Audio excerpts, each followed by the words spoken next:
I hope I am. I hope I'm live, people. I gotta set the camera better. But this is a different phone, and I need to avoid disconnections. I don't know if I'm public. Maybe I'm too early.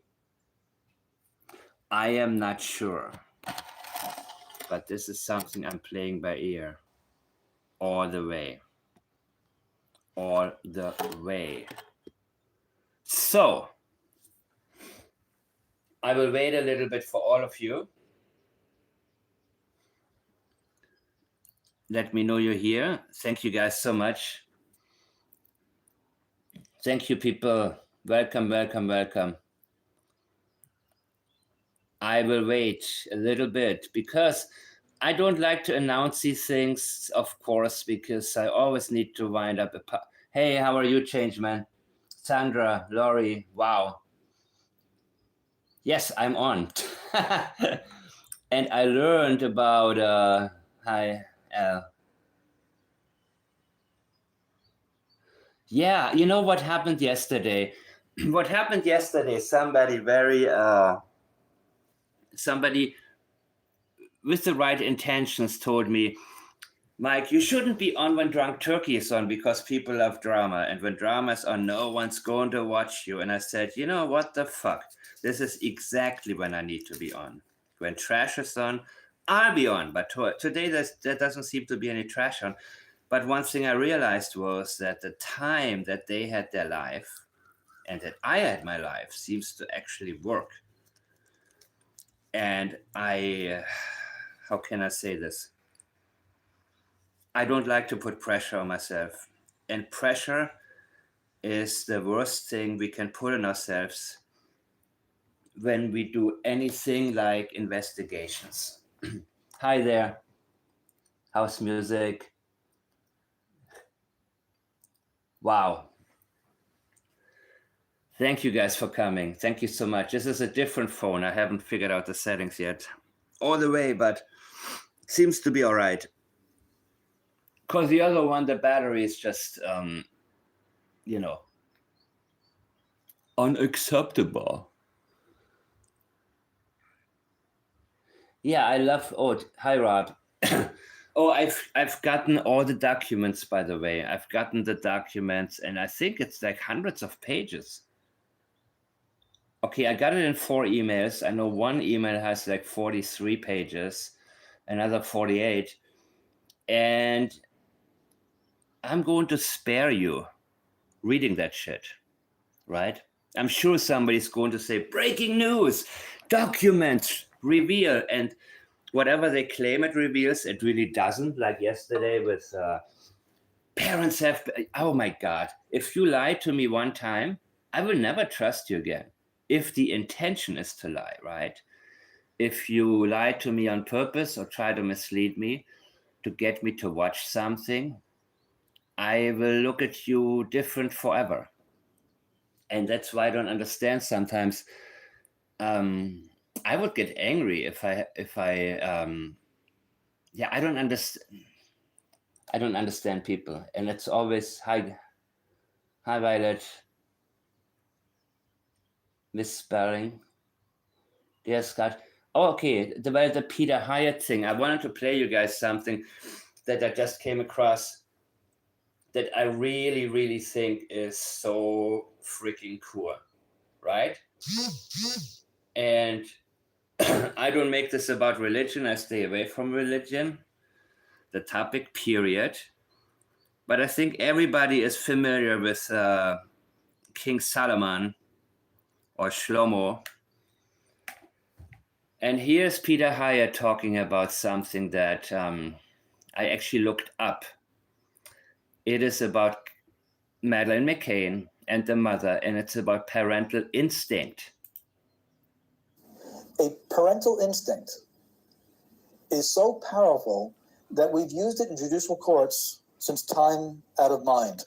Going back to the Solomonic courts of your Bible lessons, where 2 women gave birth to children, and one woman rolled over and suffocated the child. and they each claimed custody of the living child. Neither wanted custody of the dead child. And it went all the way to Solomon's court. And people who know the story said Solomon said, bring me a sword, cut the living child in half, and give them each half their baby. Solomon had no intention of committing murder. What Solomon had done was repeated both women's arguments.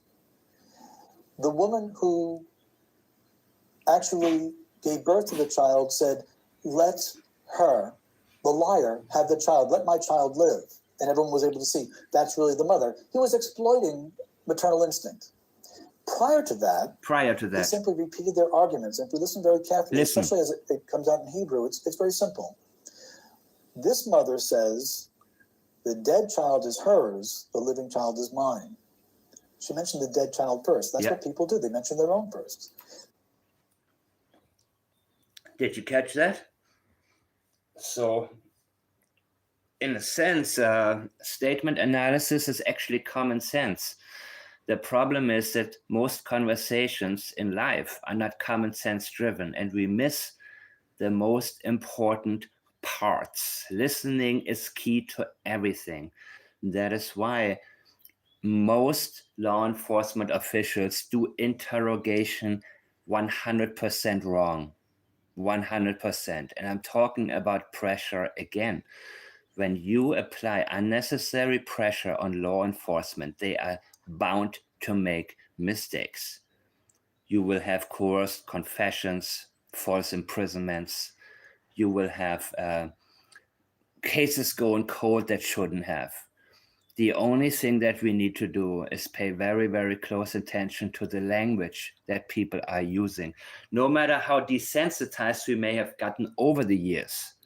And we all have to some degree, some to a lesser degree, some to the degree where they cannot even hear their soul, for the lack of a better. Well, that's how I feel. That's how I want to say it. Sometimes I don't say language is only an attempt to communicate. It's the best attempt we have, socially speaking. But yes, it's how I feel about it. People who cannot hear their own soul. And people like that tend to be very confused and listen to whoever's nice to them and whoever tells them what they want to hear. And this is sort of the world that we need to live in. And the more we learn to distance ourselves from the repetitions of lies that are socially acceptable, the easier it becomes for us to notice even the slightest things.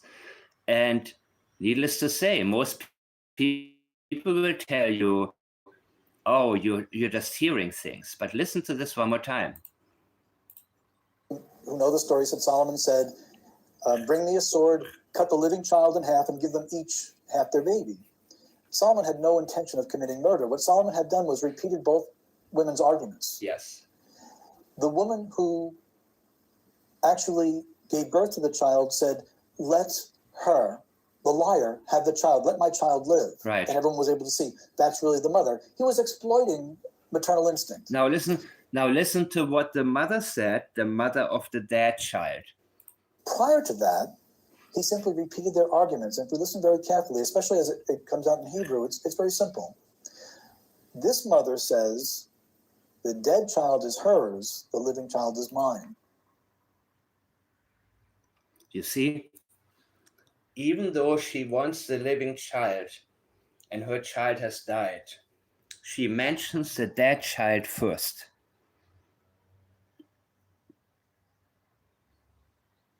And these are things that we miss in life. We miss it when we allow ourselves or our minds to be too open in the wrong direction, right?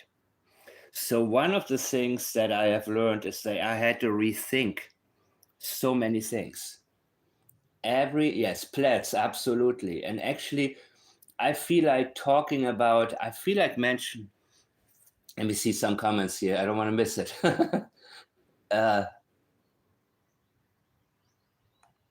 Wait.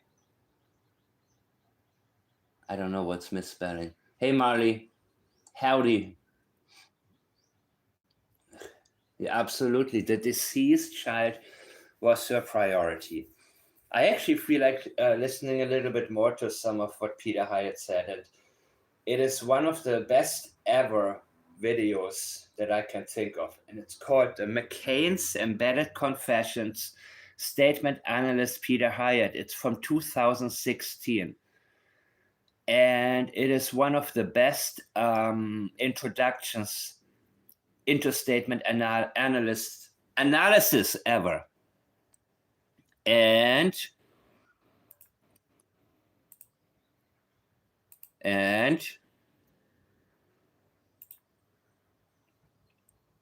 that's the name of it. It is absolutely eye-opening to be able to, you see, most instructors, they actually don't know how to properly explain. And one of the reasons that I've later discovered is that many of them don't actually understand a lot of what they're teaching. And even when people apply the rules of statement analysis, many do it more or less by memorization, memorizing the rules, not necessarily understanding them. So when I take my time, it is because I want things to sink in all the way. It means that if there's anything you have a question about, ask each other, ask me, ask in comment sections. In the member section, I will have a couple of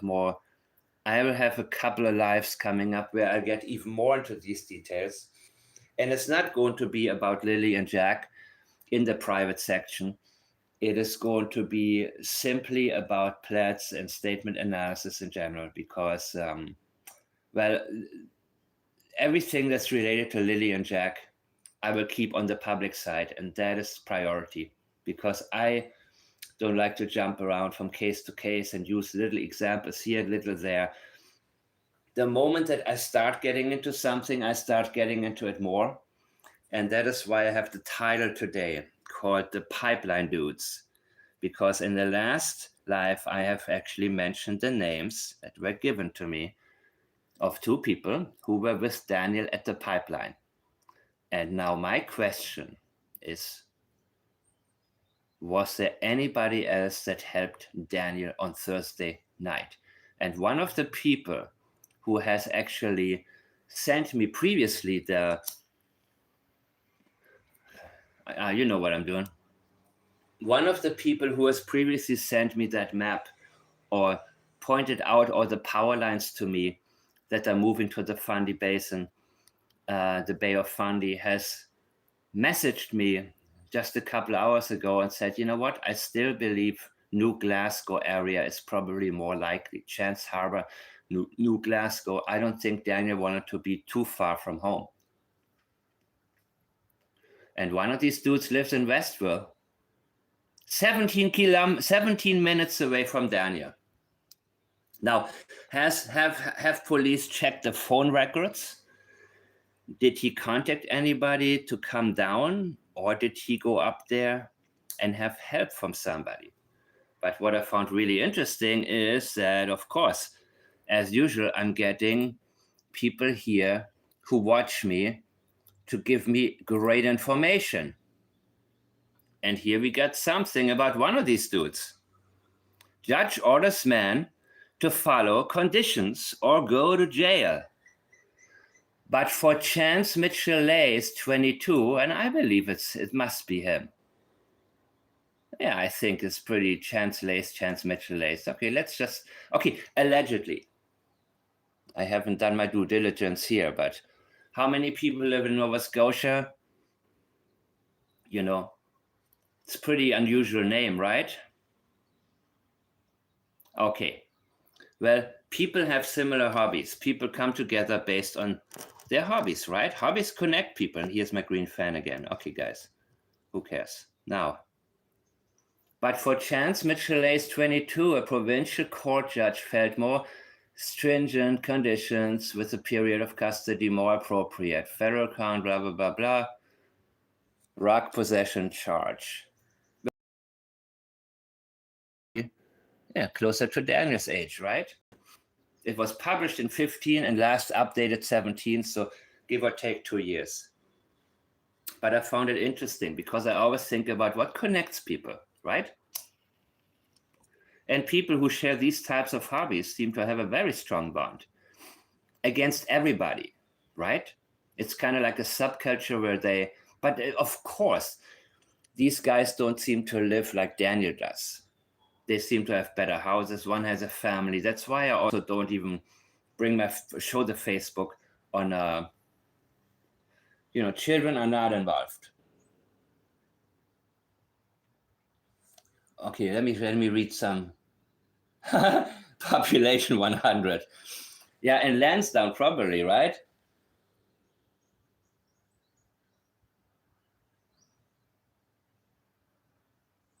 Shh.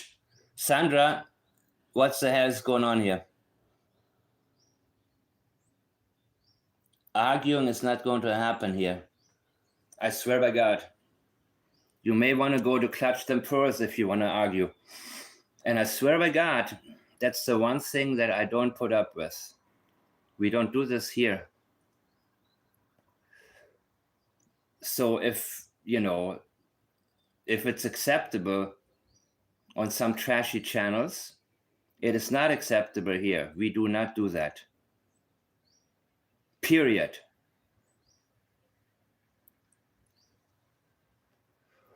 So this guy, these people, they came together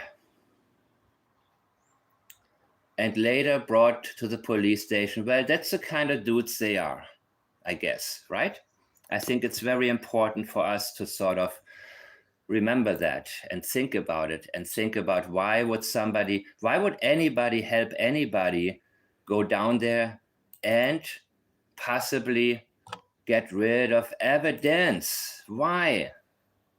Because who knows what these guys have possibly helped each other with in the past, and they are so,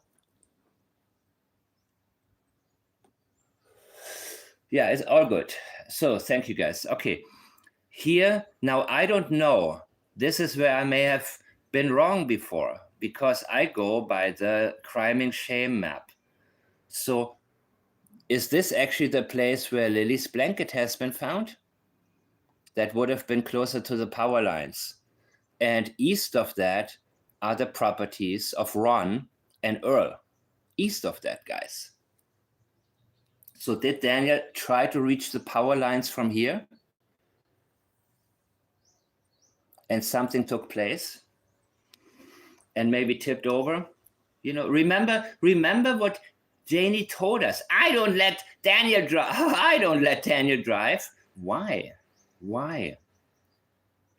Was she remembering being told that that something happened where maybe many things were dropped from the ATV? Does she feel like he's too chaotic to drive? I think that's very, very possible, people.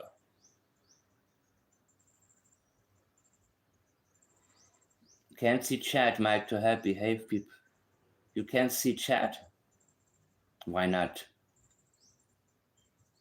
Yes, I believe the way you do anything is the way you do everything, more or less, guys. Seriously. I feel like there's a certain pattern to Daniel in general. And chaotic is his middle name. Seriously. He is so chaotic.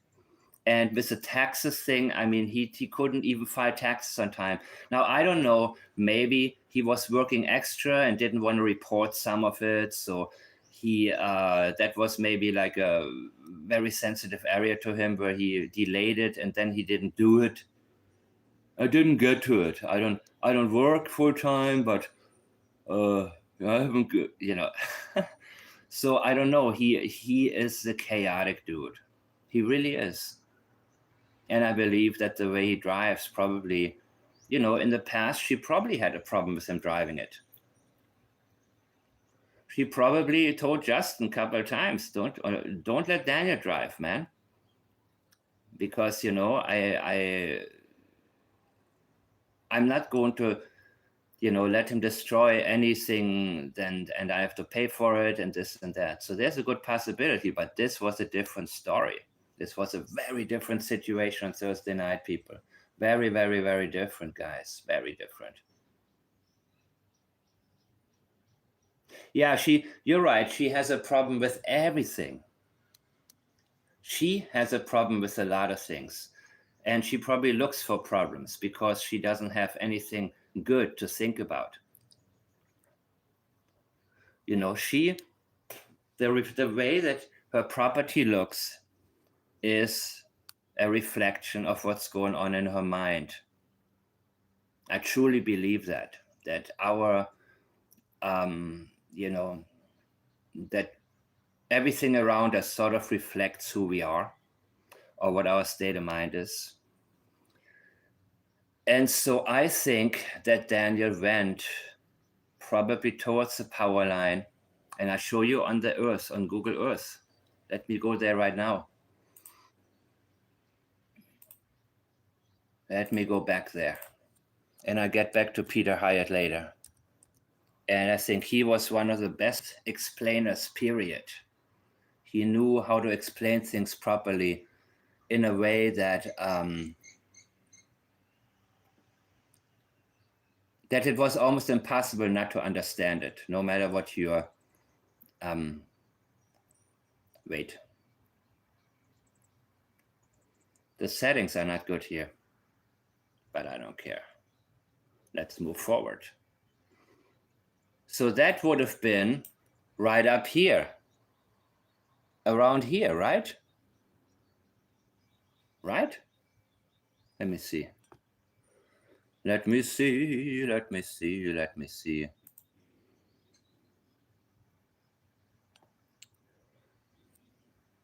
You see, the pipeline goes this way. Here's Lansdowne Road. Remember, Janie made sure we understand the difference, right? It's Lansdowne Road. It's not Lansdowne Station Road. It's Lansdowne Road because we are talking about Lansdowne Station. But okay, so he may have come from Earl's house to get the ATV. And then he may have tried to go up here to where the power lines are. And from what I understand, not every part of the power lines you can ride with an ATV, but you can, many parts. So that would have been here, and he might have tried to reach there and may have tipped over, where he lost a bunch of things when he tried to get rid of Jack and Lily. And that was why in that morning he was so agitated. I think that he came back pretty damn late. And he couldn't wait to go back down there and find what he may have dropped. And he freaked out when he saw the cops came early. They were already there. He parked at the neighbors, didn't want to run into them. They spotted him. He wanted to run through the woods. And remember that statement. And I want to bring it back up. And that is from the A Balance channel. And I like it how he put it all together. And I'm going to go back to this. This day we did, even with me running through the woods, I was ahead of the helicopters and ahead of the drones and stuff like that. Yeah. Screaming loud as I can, just until my throat hurt. Running through water that was up to my waist. And as soon as I got back, I wasn't allowed back in the woods until a man dressed in a military outfit said I could go back into the woods. Yep.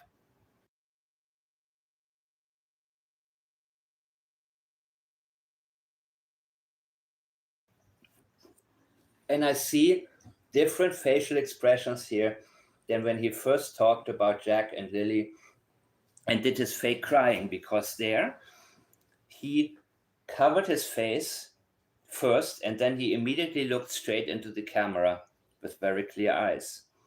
And I believe he was so scared. And I also believe that he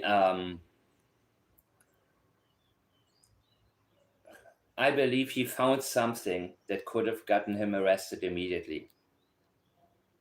And that is why he keeps bringing up how thankful he is to this one officer to let him go back down there. And yes, I believe you ran through the woods before the helicopters and drones could get there. And you and your two friends from the New Glasgow area, Westville is greater New Glasgow area, right? 17 minutes away. How did they get contacted? Did you call them that morning? Or did they mysteriously just show up? Was there phone activity on Thursday night? RCMP not telling you anything. I looked through part of the court documents. I asked people, what am I looking for? Have you seen anything that's actually interesting? No. And so some of you said, it looks like RCMP doesn't know anything. Well, I disagree. I have had people talk to me who know RCMP people and some others that I don't want to mention. And there is a certain sense of belief that the RCMP people know exactly what happened and who did it. But they also think they cannot prove it. So, if they publicly voice their suspicions, the public would hold their feet to the fire and say, well, why can't you prove it? Why? What are you doing about it? And then the mistakes would come up. They went back to the pipeline, but I believe the evidence was gone. He is not thankful to be able to search for Jack and Lily because he hadn't found them. You wouldn't spend so much time praising one particular action that hadn't gotten you any result whatsoever. And this didn't get you any result. Jack and Lily had not been found. So, why are you so interested? Why is it so important to you? Because I believe, well, I talked about this the last time, but let me go ahead and share who these people are one more time. So let me go into my images, and these are the ones that I gotten yesterday. And of course, well, one thing I haven't mentioned yet, there are a lot of new images of Jack and Lily that Belinda and Shalsa, her daughter, have uploaded. She uploaded like 40 or 50 of them. Hi, Missy Ledger. Hi. Thank you. A lot of pictures that I will also use. You know what? I don't need Daniel in the plaid shirt. I will change my. I like this one as my favorite probably. So the important thing is to see the children for who they were and not through the eyes of Janie. Because to Janie and Logan, they were only headaches. They cry over their own kids and over their grandchildren and so on and so on. But Jack and Lily didn't even register as, important beings. And Lily, was more of a mother to Jack than Malaya was. I believe that she sort of took over and wanted to protect him. And I haven't asked Belinda that yet, but I do believe the scream she developed was possibly because she witnessed Daniel be so abusive to her baby brother. I think that's exactly what happened. Did they live this day out of woods? Did they... Sorry, I can fit this day. Yeah, me too. Because my daughter used to do that, and I love it when kids start to discover things and they're really concentrated and figure things out. And Jack seemed very curious, but the only thing that we hear from Janie is about bugs and centipede. But if that's what there's nothing to fucking do on your damn property. What's there to do for a child? They live far away from other children.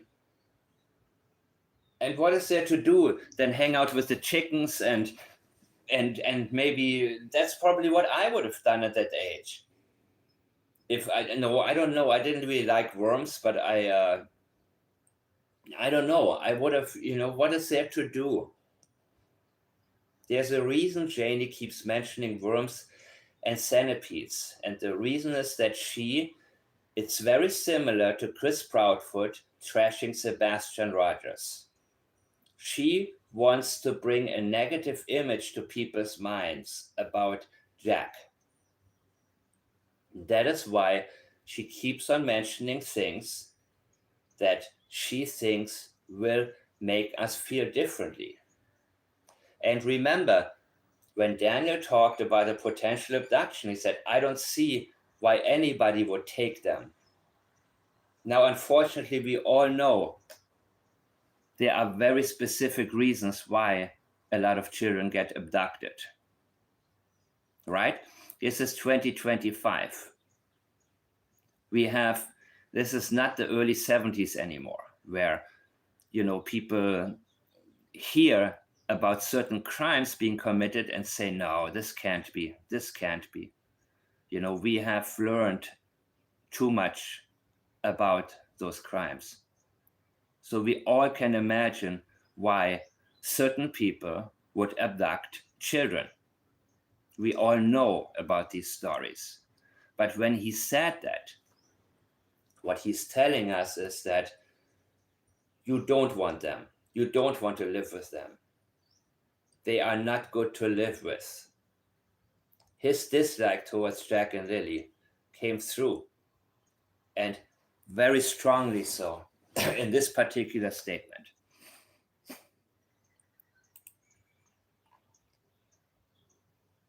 And again, you can see it on Facebook in that one group that Lana once started.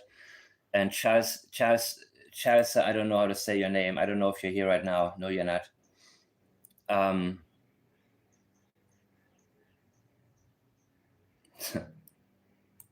Yep. This is who Jack and Lily are, Janie. And your grandkids are safe. And she said, I lost everything, all because of that. She's still dismissive towards Jack and Lily. They don't count as human beings to her. So who cares that she didn't see her children at their birthday parties? Who cares? Her children are okay. Mommy won't let them see Daniel. I'm pretty sure that Mommy could have witnessed Daniel at his worst several times.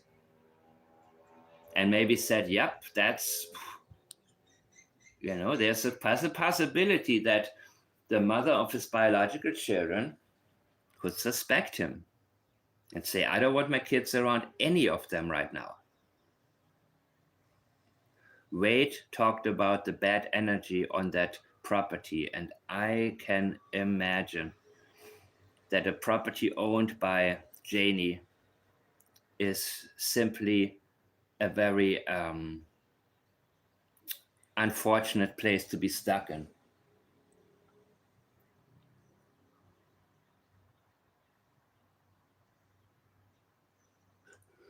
Oh, CB Canada. Yeah, I see your comment right now. You say on page 14, I will check it out. Let me read this. On page 14, on one of the docks released by RCMP, Malaya and Earl owned over, you mean Janie and Earl, right? Owned over 100 acres of land near Barney's River, which is a wooded lot. So it is near a river, right? She said, she talked about another property. She made sure to tell us there's no water on that property. But she also mentioned ocean. It's not near the ocean. Well, duh. Look at Lansdowne. Here, Lansdowne. Look how far the ocean is away, 20, 30 minutes. Why did she feel the need to say her property in Lansdowne Station is not near the ocean? Because she is also leaking information right there.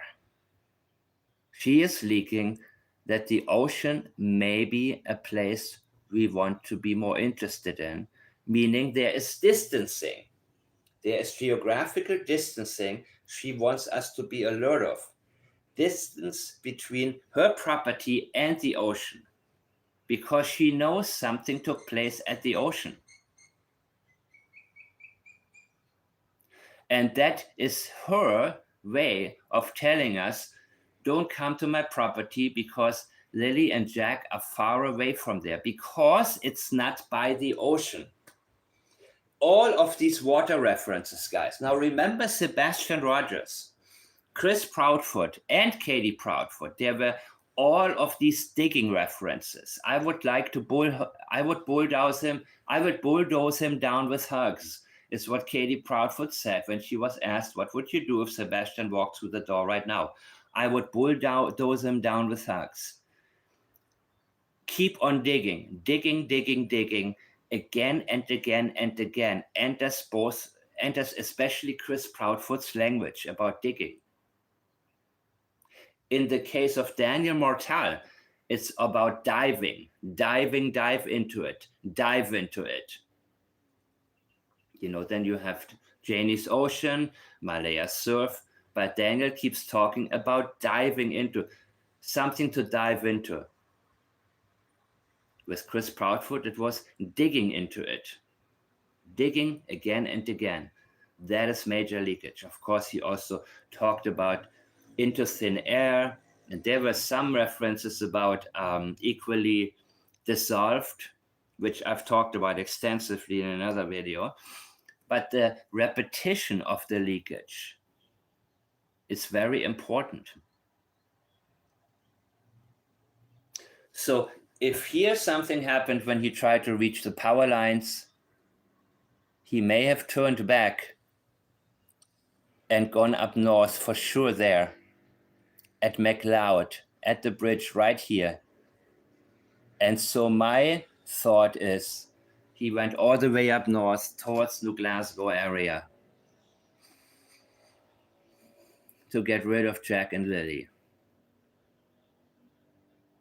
So yes, of course, I have talked about the power lines, which was brought to my attention. They lead all the way to Fundy. I don't know if it's an hour or an hour and a half to go there. Power lines are easy access for ATVs in general, from what I was told. Not all the way. So parts you have to go off the power line and take some of these side roads. But that doesn't mean he took the power line all the way to the Fundy Basin or the Fundy Bay. Doesn't mean that. It is, however, a possibility we need to explore, because he could have tried to reach the power line and tried to go here and then up north. I don't know. His two buddies that helped him at the pipeline, what the hell is going on here?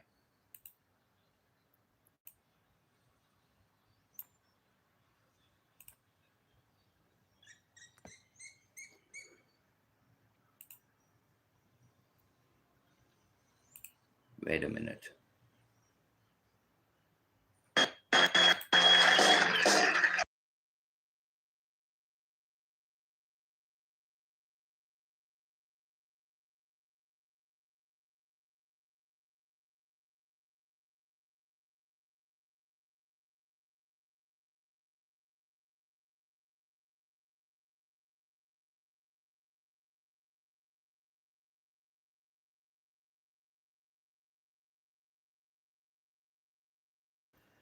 Give me 1 second, people. I have to make sure I'm getting you the latest right now. But the power lines could have been, he went somewhere up there by McLeod. I believe that simply because, let me see your comments.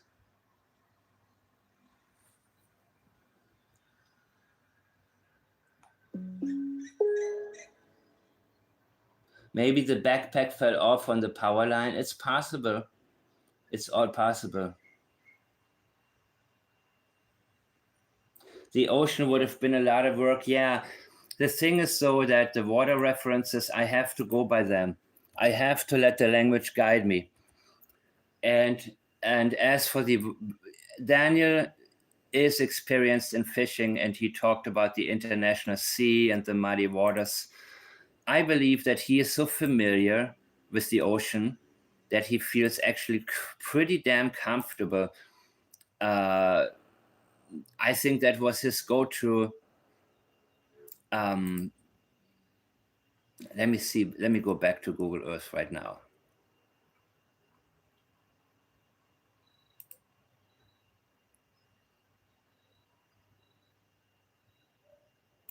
And bring back the Jack and Lily pictures.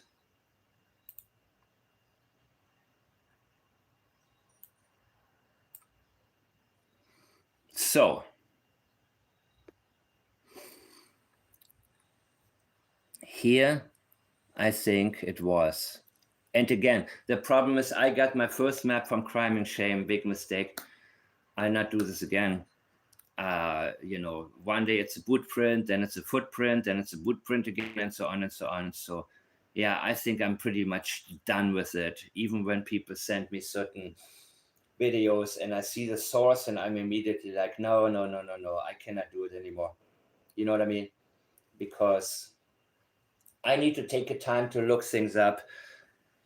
And Lansdowne, here's where Jack and Lily lived. Earl's house is somewhere here. And west of that, or northwest of that, would have been where the blanket was supposedly found.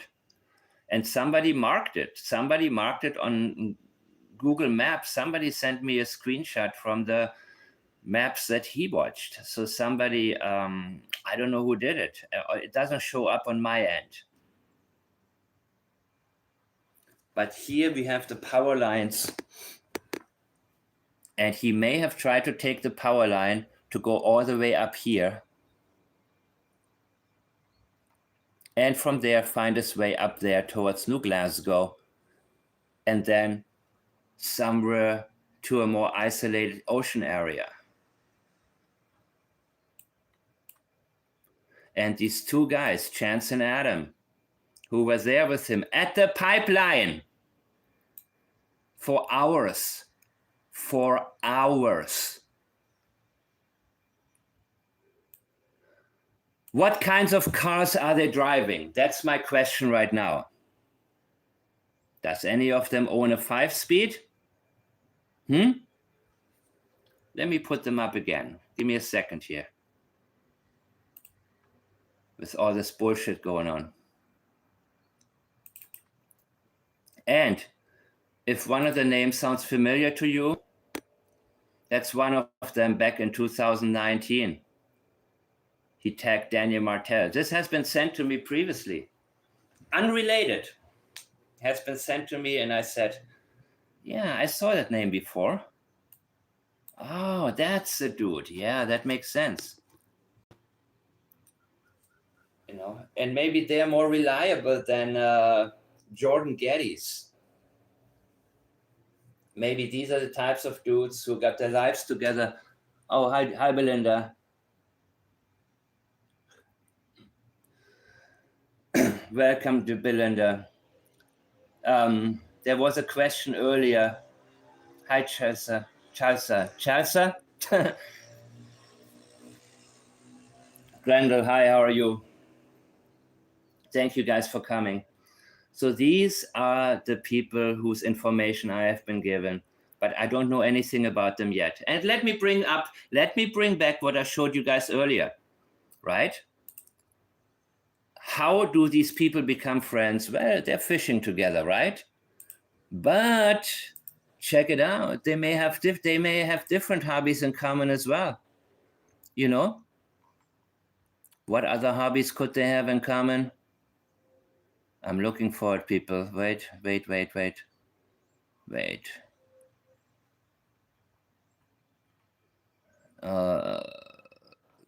Jeez, man. I'm so unprepared today. But I don't care. Sometimes that's the best way to go, because I'm going to be open to the new developments. And I will check out the page, CB.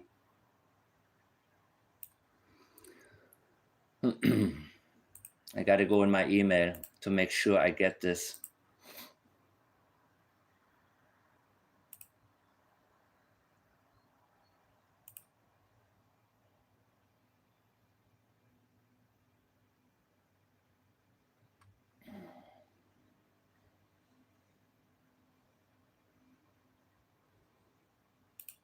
Okay. Yeah. And that was the email, actually. The subject matter was pipeline dudes. See? And that's him also, Chance Mitchell Lays, it says, right? Could there be another Chance Lays in Nova Scotia? Population what? Marley said it. Judge orders man to follow conditions or go to jail. That was a few years ago when Chance was 22. And of course, it was about rock possession charge. And it was important enough to make it to the paper. So, there we go. Okay, a couple of people told me, you don't know, in this area, everybody's on a substance. No, I don't believe that. I believe there are many people who are not. Maybe a lot of people are, I don't know. But I think that we need to keep in mind that there's a certain bond between these types of people. And they will help each other, even when you would say, why would you want to get involved? And they don't ask questions. Do they know something? I believe both of them know a lot. I think both of them were there when something very important was picked up from the pipeline area that could have landed Daniel in prison immediately. Immediately, guys. That's what I am convinced of, based on his own language, of how grateful he is. How grateful he is towards this one officer who allowed him to go back down there, or whatever it was. I've mentioned it before in my last one, who these people are. Allegedly, by the way, right? So I'm not going to show their Facebook. One of them has children. I don't want to go there, but they're easy to find if you go to Daniel's profile. Both of them liked his last post. So, where was I? And yes, I'm going to bring back the images of Jack and Lily, more of them, as they were uploaded yesterday by Belinda and Chelsea. Like 40 images she uploaded. Maybe more, 50, right? Belinda, one question that was there was, some of us think that Lily may have developed this scream in order to protect Jack when Daniel was abusive towards him. Do you remember her ever having had that scream 2 years prior, the last time that you saw them? If you were there. Because I think that Lily developed this scream because something triggered it. And then once she had it, she kept it going, because I think it actually worked. I think that she realized that whenever Daniel would attack her baby brother and she let out the scream, the dog would go off and Daniel would let go. And she sort of developed a way of simply, Lily was excitable when overstimulated, but not that high pitched. Yep, that's what I thought. Thank you, Belinda. I think that the excitable, yes, a way of expressing herself. And that happened. We saw that at the birthday party too.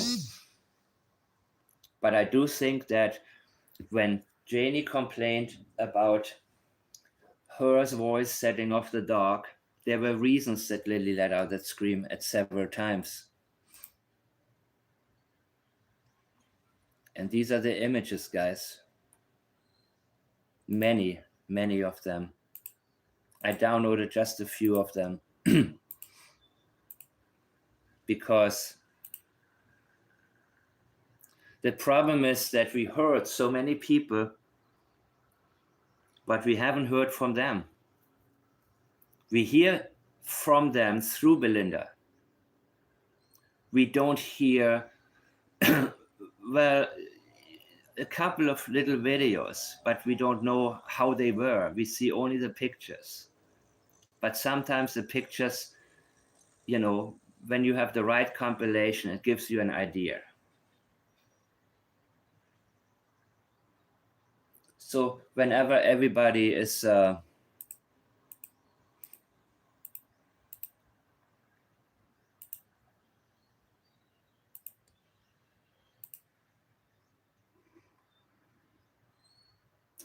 yeah, like Daniel said, they were like best friends. They did everything together. They were thrown together into this insane world, into Janie's world. So they really only had each other on that property. They, you know, they liked having a baby sister, Maddo, but their mother was unavailable to them. And Daniel had that voice, according to Malaya. But on A Crime and Shame, she said, he picked on Jack and sometimes on Lily. And that is minimizing major abuse, in my opinion. That she didn't want to admit to, because that would mean that she failed as a mother. It would mean she failed to protect, and it may keep her from getting her daughter Maddo back, which in my opinion is the reason that she won't reveal what took place. And it is beyond selfish, but I believe that we need to accept things at face value. We cannot say people shouldn't do that. How can she do that? No. She has shown us exactly who she is. And we believe her. We have to believe her. It can't be. Well, it is. And we have to accept that this is who Malaya is. This is how cold she is. This is how indifferent she is. This is how easy it is for her to just be quiet and say absolutely not a damn thing about her children. But the moment there's money to go around, when Lana, who started this Facebook page, started the fundraiser, was dedicated, all of a sudden, she thought, wow, I want my friend to have that in her bank account. That's when she woke up. That's the only reason she's shown her face again. The only reason that all of a sudden, after 2 or 3 months, she came up again and she said, yep, that was it. That was the only reason that she wanted that money.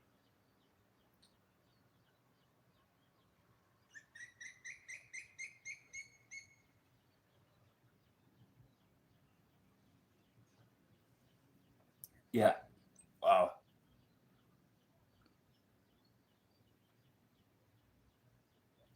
Sorry, I'm just reading the chat, guys. You are very blessed, Belinda.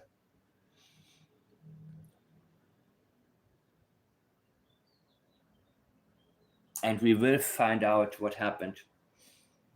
This is only the beginning. And the pipeline dudes have the answer. These guys know what they found, what was found. They knew what Daniel was looking for. And they have never been questioned by police. They have been out of sight. I want to know what types of cars they're driving, what types of vehicles. Needless to say, my email is still what it is. My Facebook has the same name like this channel and the same profile picture. You will see plaids, the cover picture, the cover image. And I'm very happy about the information you guys are sending my way. Not all of it I'm going to go into right now yet, because there is more we need. I don't want to give away too much too early, which I may have already done. But this was yesterday, by the way. It's a missing person case. Yeah, I talked about these. Daniel, there was nothing really useful. 3 hours, 3 tests. Well, 3, 3, 3, 3, 3. They got me coffee and food. Wow, ain't that sweet? They gave you coffee and food. Why is he mentioning that? Why do you think he's mentioning that there's coffee and food during the polygraph test? Oh, to get my DNA, and we hung out. I got it. Did they tell him? Or did they just not even bother? And yeah, police do that stuff. Hey, you want a drink? That way they get his DNA. Anything related to evidence is on his mind, right? Anything evidence. Not one concern about where Jack and Lily may be. Nothing. I will play for you a part of the beginning of that Peter Hyatt interview in a few minutes, because I want to bring everybody back down to the basics.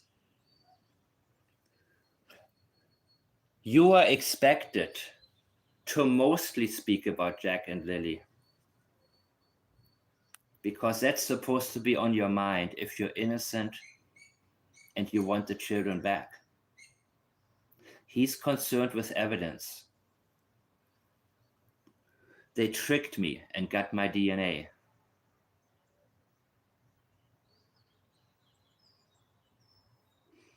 That was on his mind. Still, what do they have? Forensics on the blanket is key piece. Well, what takes them so long? I don't know, Belinda, if you heard anything about it. But, okay, Marley, I will. Perhaps the same reason he describes sitting in a big comfy chair. Absolutely. Absolutely, because what was on his mind, I gotta beat this damn thing. So anything leading up to taking the polygraph, how scared he was and everything, that's still on his mind. Otherwise, you would say, I took the polygraph. Did you pass it? Yeah, I passed it.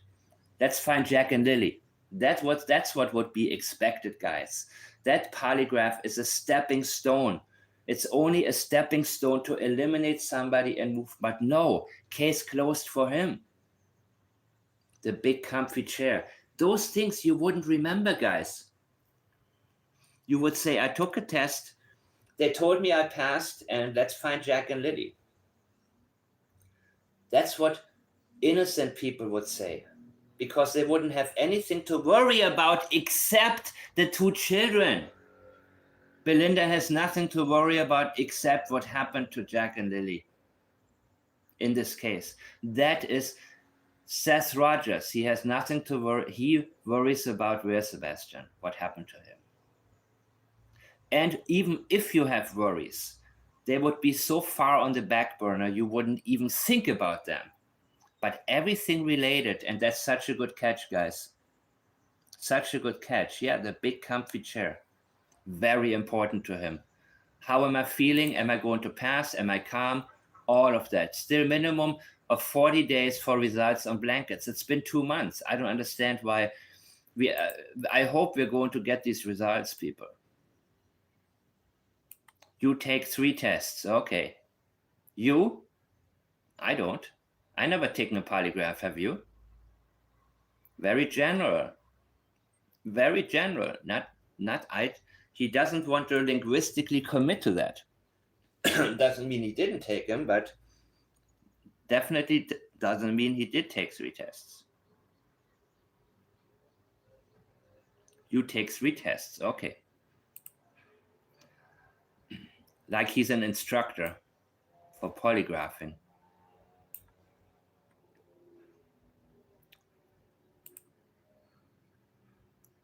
Still minimum 40 days. Okay. Here again. Again, people.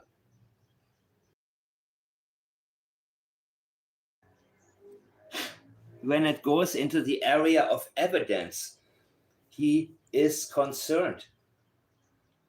That is something he responds to. Nothing about Jack and Lily. Nothing. Nothing about where could they be. You would think he would say, okay, with all of you suspecting me, let's find Jack and Lily because they must have been abducted because nothing happened on my property and they couldn't have walked into the woods. So ergo, they must have been abducted. Let's find them for their sake. And by the way, as a nice side effect, everybody will realize I didn't lie. Your mind would already be solution-based. You would say, I want to find the kids because that's everything is going to be okay when the kids are found. And if nothing happened in your house and they couldn't have gone into the woods, that means they could be out there. That means they could be abducted and they could be somewhere and there would be a chance to find them. But his language indicates that there is no chance. I hate to say it, but that's how his language guides us, and so does Malaya's language. We follow them. We let them tell us. Only worry about, will there be anything on me? No, extremely nice because I told him everything I could remember. He's on life, on crime, shame, He definitely far from perfect. Daniel, welcome in. Okay, great. Nice, sweet. I had a 4-hour interrogation, and boy, would I love to get my hands on that. Would I love to get my hands on this information.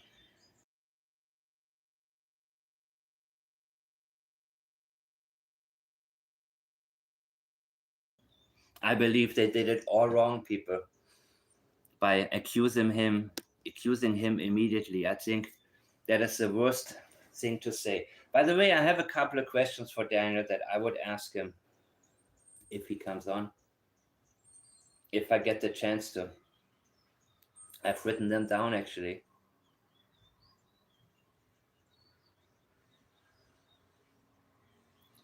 Well, I can take 2.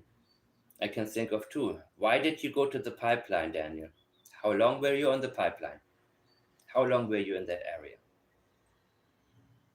Bring these questions up if you get to catch them somewhere and I'm not there. Why did you go to the pipeline area? How long were you there? And another good question would be, how far away from your property should we start searching for Jack and Lily? So I rather put these questions out there right now. And there's a reason for the specific question, especially the last one. How far away from the property should we start looking for Jack and Lily? It's a non-accusatory question.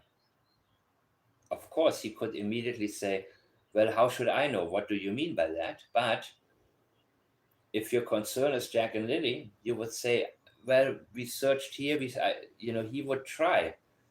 But he's not trying. He's not trying to figure out what happened to Jack and Lily at all. And that indicates definite knowledge. That indicates everything that Janie and Daniel have told us indicates knowledge, that they will not be found. Knowledge, certainty.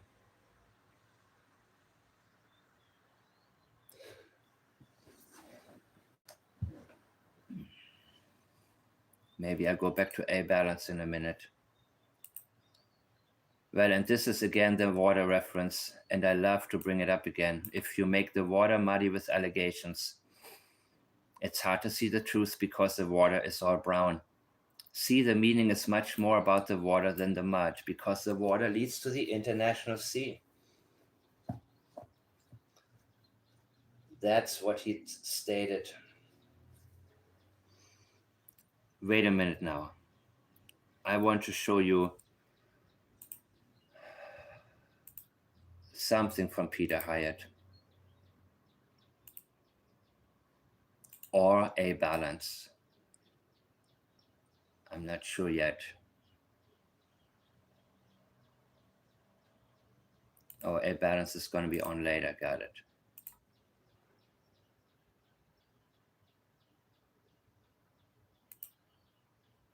Give me a second, please. Okay, so one of you has mentioned something from oh God, today is not my day, man. I'm really unprepared, but I wanted to come on and see if you guys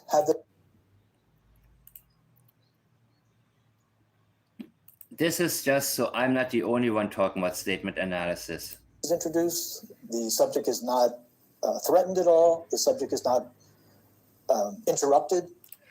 Exactly. RCMP did it all wrong. All wrong. And I think they got a bunch of idiots working there. Now, the Truth Verification Unit, these elite agencies in Canada are probably top-notch.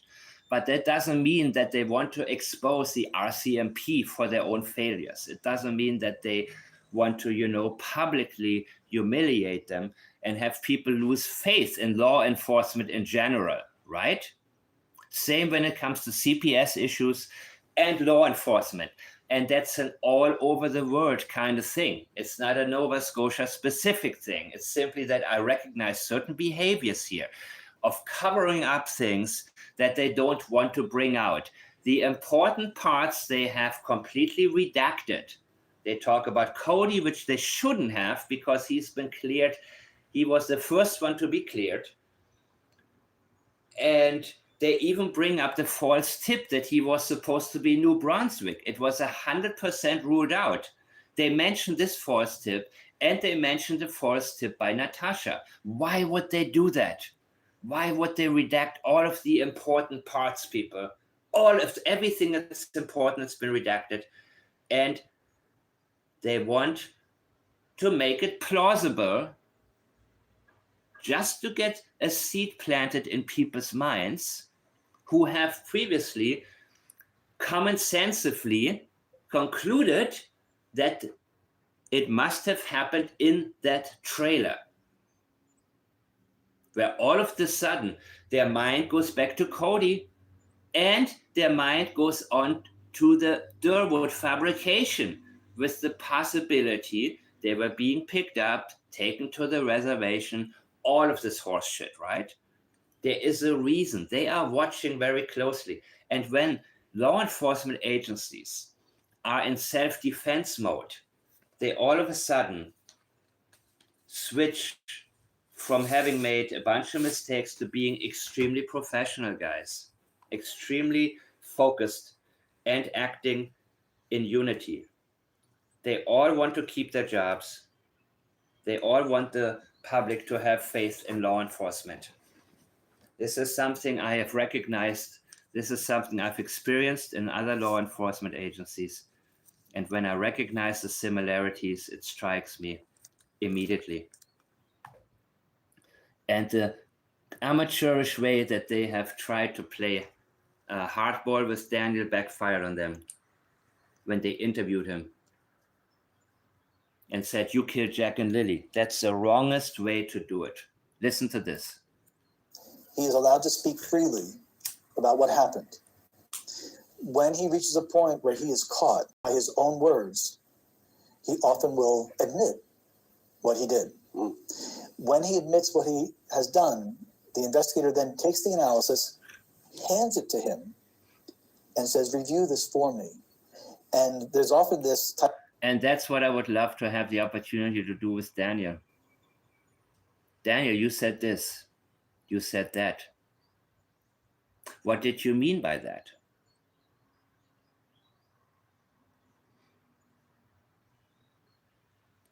Yes, how much land does Earl actually have? Absolutely.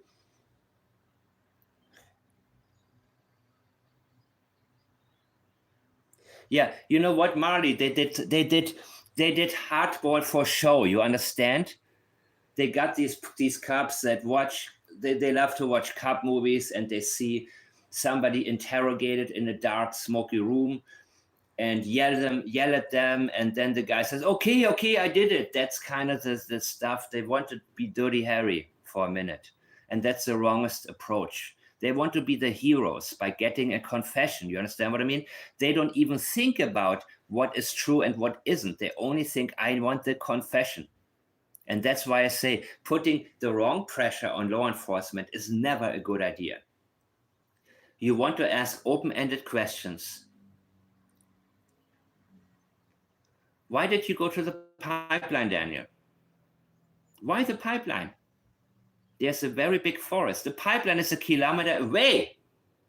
The kids could have never made it that far in 20 minutes.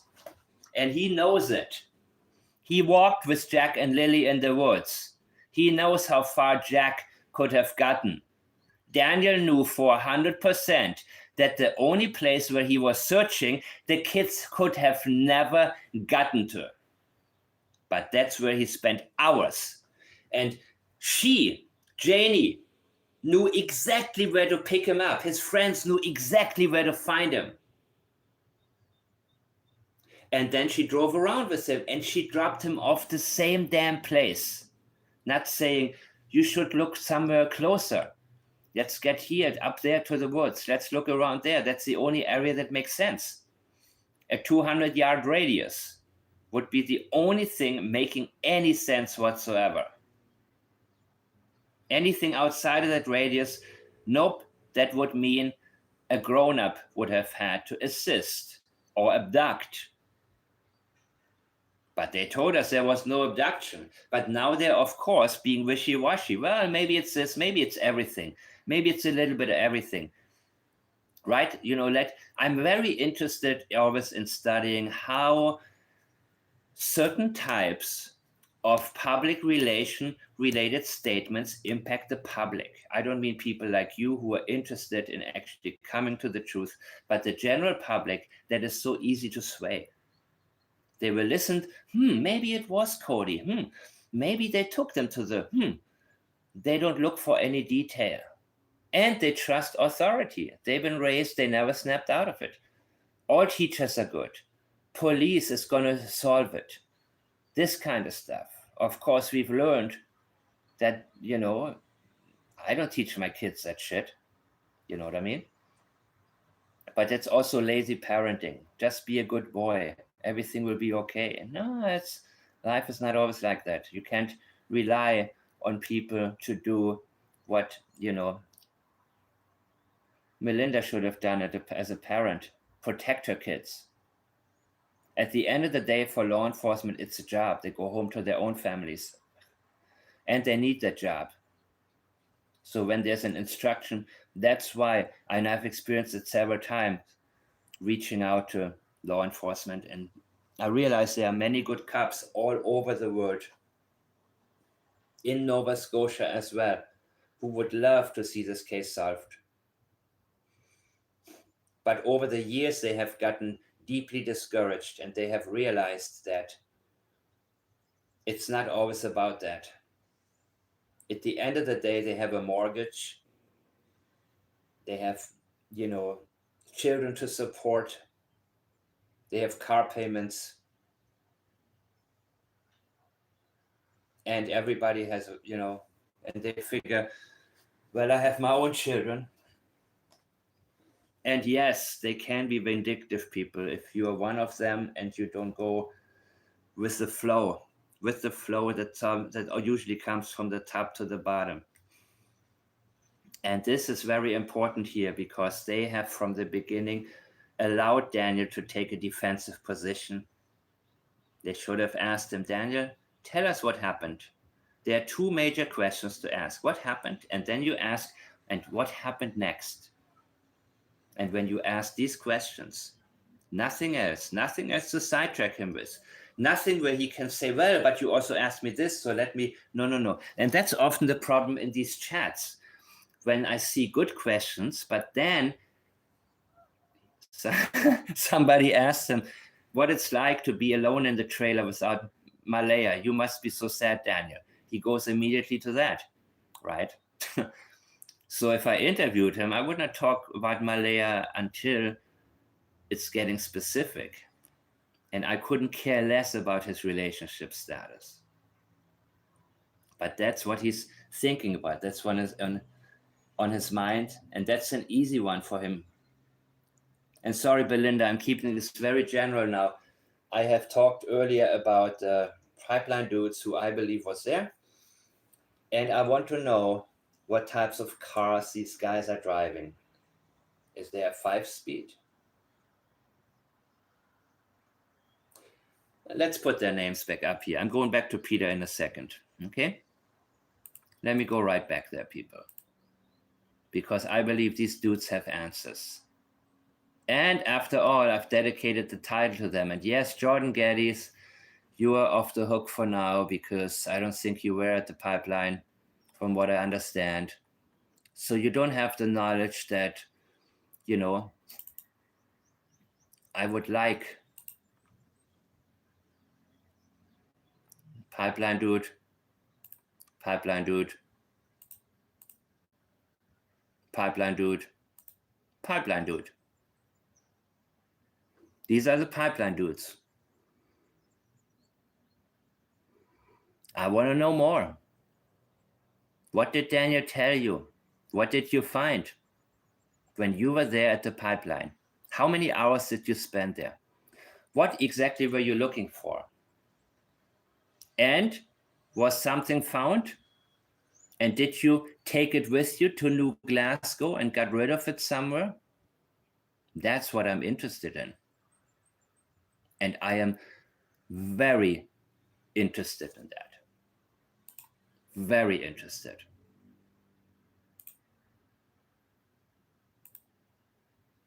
So, you guys can rewatch it later. Because this is important. This is, I believe, where the answers are.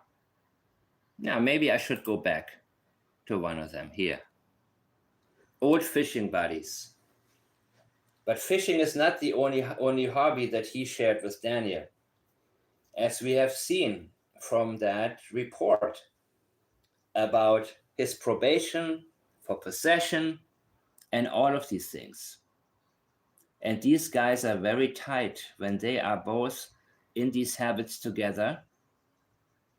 So anybody who can tell me, and usually I get these emails out of the blue, people email me information.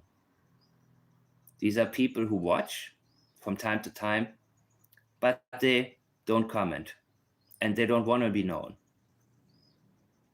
And again, I am 100% not revealing sources. 100% people. I'm very happy when people send things my way. And I don't ever chance that. And about Durwood, they are walking from his backside, I believe. He stays either. Yeah, Durwood came in later. Janie told us about it. And they brainstormed together about this verkackte story that he told. So that idiot who interviewed Jordan, no, Durwood did not innocently repeat what Daniel told him. They strategized together. remember Janie's statements about the day that Durwood came in? They sat down together. And they figured out a way that unfortunately worked. And police, in my opinion, are building on this fairy tale by releasing that false tip of 2 children being taken by car.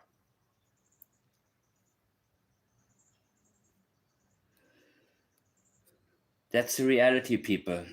So why do these people come to me, message me? Because I'm the only one still doing this. Because I let only the statements guide me. I don't need to jump from theory to theory.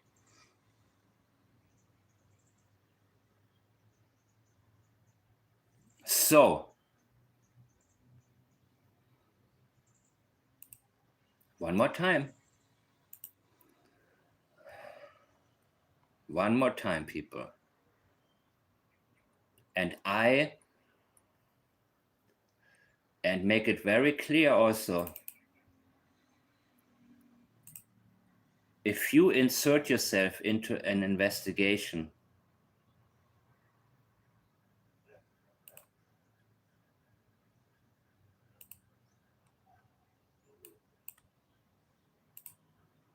right? Right. What were they driving? Now back to what we are doing and why we are doing it.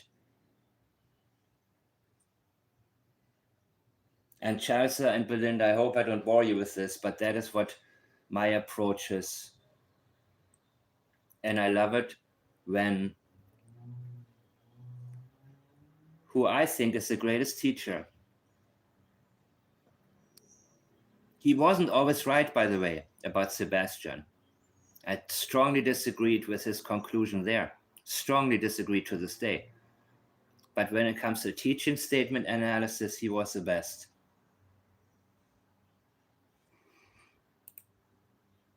Type of unity between the investigator and the now suspect, where the suspect shares, oh, your analysis was correct here. Yeah, you're right. And that part I fucked up with Daniel. I have to admit that because, but the thing is, I can't wait forever for him to show up and chat again. And I'm definitely not going to lie. I'm not going to pretend to be on his side just so he comes on. I'm not going to mislead the public just so Daniel comes and answers a few more questions. Now, if I was officially working on this case and law enforcement does that and lies to him, and I can just focus on what I do, no problem at all. No problem, right? Lie all you want. Make him think whatever. I take him back down to what I want to know, and that's it. But I'm not going to be here. Well, Daniel, tell us your truth. Daniel, we maybe got you all wrong. Daniel, please explain yourself. Daniel, thank you, Chelsea. Daniel, we think that, well, of course I give you my disclaimer. Everybody's innocent until proven guilty in the court of law. Everything I'm stating is my opinion and my opinion only. Sure, I say that. But I mean, in this deceptive world that we live in, everybody knows what I mean or where I'm at. I did hide the gun there and able to go through it. So if I had the opportunity to sit down with him and have, in that case, I would probably take 5 statements of his, type them out, and show them him statements. And say, please explain to me what you meant by this. And by him trying to talk his way out of what he had said himself, he would give away a lot more. That would be his style. What did Hyatt say about Sebastian? He concluded prematurely, Zach. He said that he thinks that Sebastian either was locked out of the house or ran away. And I disagree with it, and I believe, and the most important thing to me is that And I've made a mistake before here in the very beginning, because I thought that Malaya's interview was given on Friday, not Saturday. So I was off by a day with my analysis. That I believe that Peter Heyer didn't recognize that Katie Proudfoot is sociopathic, because some of her statements showed up as reliable, when in fact she was lying. And I realized that because Katie and Chris made almost the same statement at one time. But the difference was he showed it as his showed up as deceptive. Very similar statement, and hers as reliable. So I believe that Katie Proudfoot is one of the few exceptions where the regular rules of statement analysis do not apply. We need to consider that she's sociopathic. Daniel is not sociopathic. Malaya also, I don't believe she's sociopathic.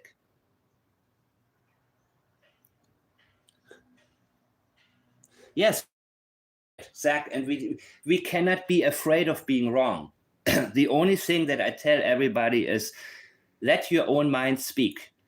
And if you're wrong, please be wrong, because you're not the only one.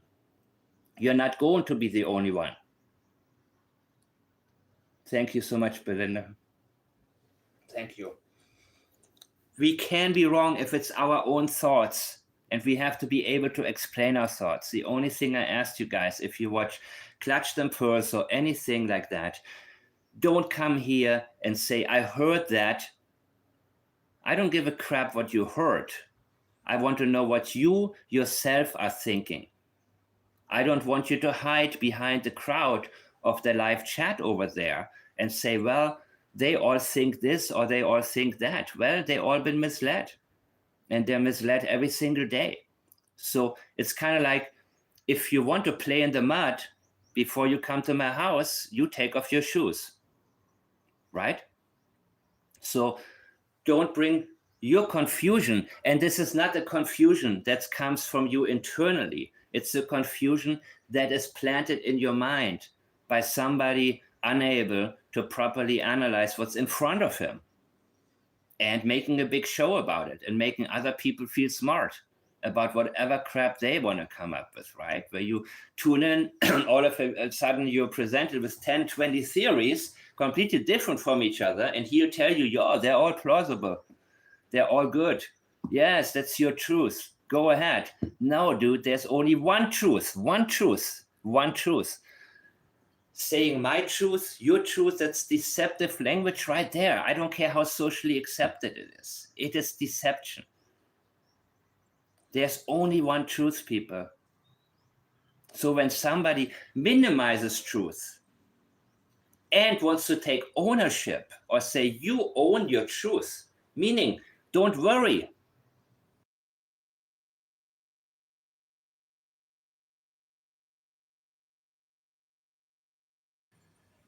So if I was on public television, of course, I'd be canceled right now for saying that. But that's reality. And that kind of language hasn't been introduced to us until not so long ago. Just speak your truth. No, speak how you feel. Speak what you think. Allow yourself to be wrong. And one thing he's going to say in a minute also is that we need to double check ourselves. There's a reason that a lot of things, sometimes I'm thinking out loud and say, this is just my speculation, and the statements I have allow me to speculate within this certain realm. And I love when you guys give me feedback, and many, many times things that I haven't thought about, I see them in chat. He was wrong on Jan Soto? Could be. I haven't checked. I know nothing about Jan Soto, though. I'm really, really intense. When I'm into something, I'm all the way in, right? So it's hard for me to jump around. And I get great cases sent to me that I do look at. And if I have a specific statement, I can immediately get to it and immediately integrate it. And that was also the case with Emmanuel Harrow. When she said, please bring back our son. Please don't hurt my son. When she said, don't hurt my son, she no longer said the pronoun change. She didn't say our son. And that That short statement told me he heard Emmanuel. The pronoun change has to be noted. It is so slight. It is such a small thing in the eyes of most people. But there is a reason for that. Please don't hurt my son. Before she said, bring back our son. Then she said, don't hurt my son, because he heard. He is the one who heard Emmanuel. And that moment, when she talked about hurting him, he became her son only. She didn't hurt him. She was probably accepting whatever abuse he's gotten. She is very guilty and needs to be held accountable and go away for a long time, in my opinion. Very long time. Not like him. But these little things that we realize, we need to realize, we cannot ignore them. We cannot say, well, people do that all the time. I don't give a crap about people in general. I care about eating Chinese food. Yeah, I like Chinese food. But not if there's sugar in it, man. I had to cut off sugar all the way from my diet. That was 8 months ago. Anyways, enough about me. I'm not going to go down the sunny Austin road. Let me tell you about me. Let me tell you about my ex-husband. Let me tell you. Okay, so enough of Jack and Lily. Oh, by the way, this is all about Jack and Lily, but let me tell you about my own fucking life for 30 minutes. No, that's why yesterday I had the audio off when I was reading the statements. And I know Belinda was on there, but I said, you know what? I rather either hear it from her or wait for Adventures Underwater UK, that channel. If you haven't checked it out, I have played stuff from there. And he actually has done a great job compiling Janie's statements that were put together by Crime and Shame. But the thing, again, doesn't matter how much work she did. Every time interrupting it with yapping, right? So he cut out the yapping. And I'm pretty sure, and there is also, he has a compilation of Belinda's statements. And I'm very interested in information from her. My priority when it comes to analyzing is to listen to the language of the people who know exactly what happened. And in my opinion, that's Daniel, Malaya, and Janie. To some extent, maybe Logan, I don't know exactly how much detail she knows, less than the others, but she may not want to know. But these three, there's a reason that I prioritize on them.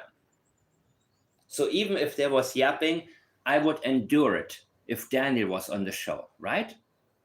If Daniel was on Clutched and Purse or Mob Crew or even the other idiot, yeah, I would tune in. I would say, oh my God, I would probably do it live so I can vent about it and say, what the Jesus Christ. You know what I mean? I would do it. It's shared pain is easier. But then I would know I have to get through this. I have to handle it and deal with it.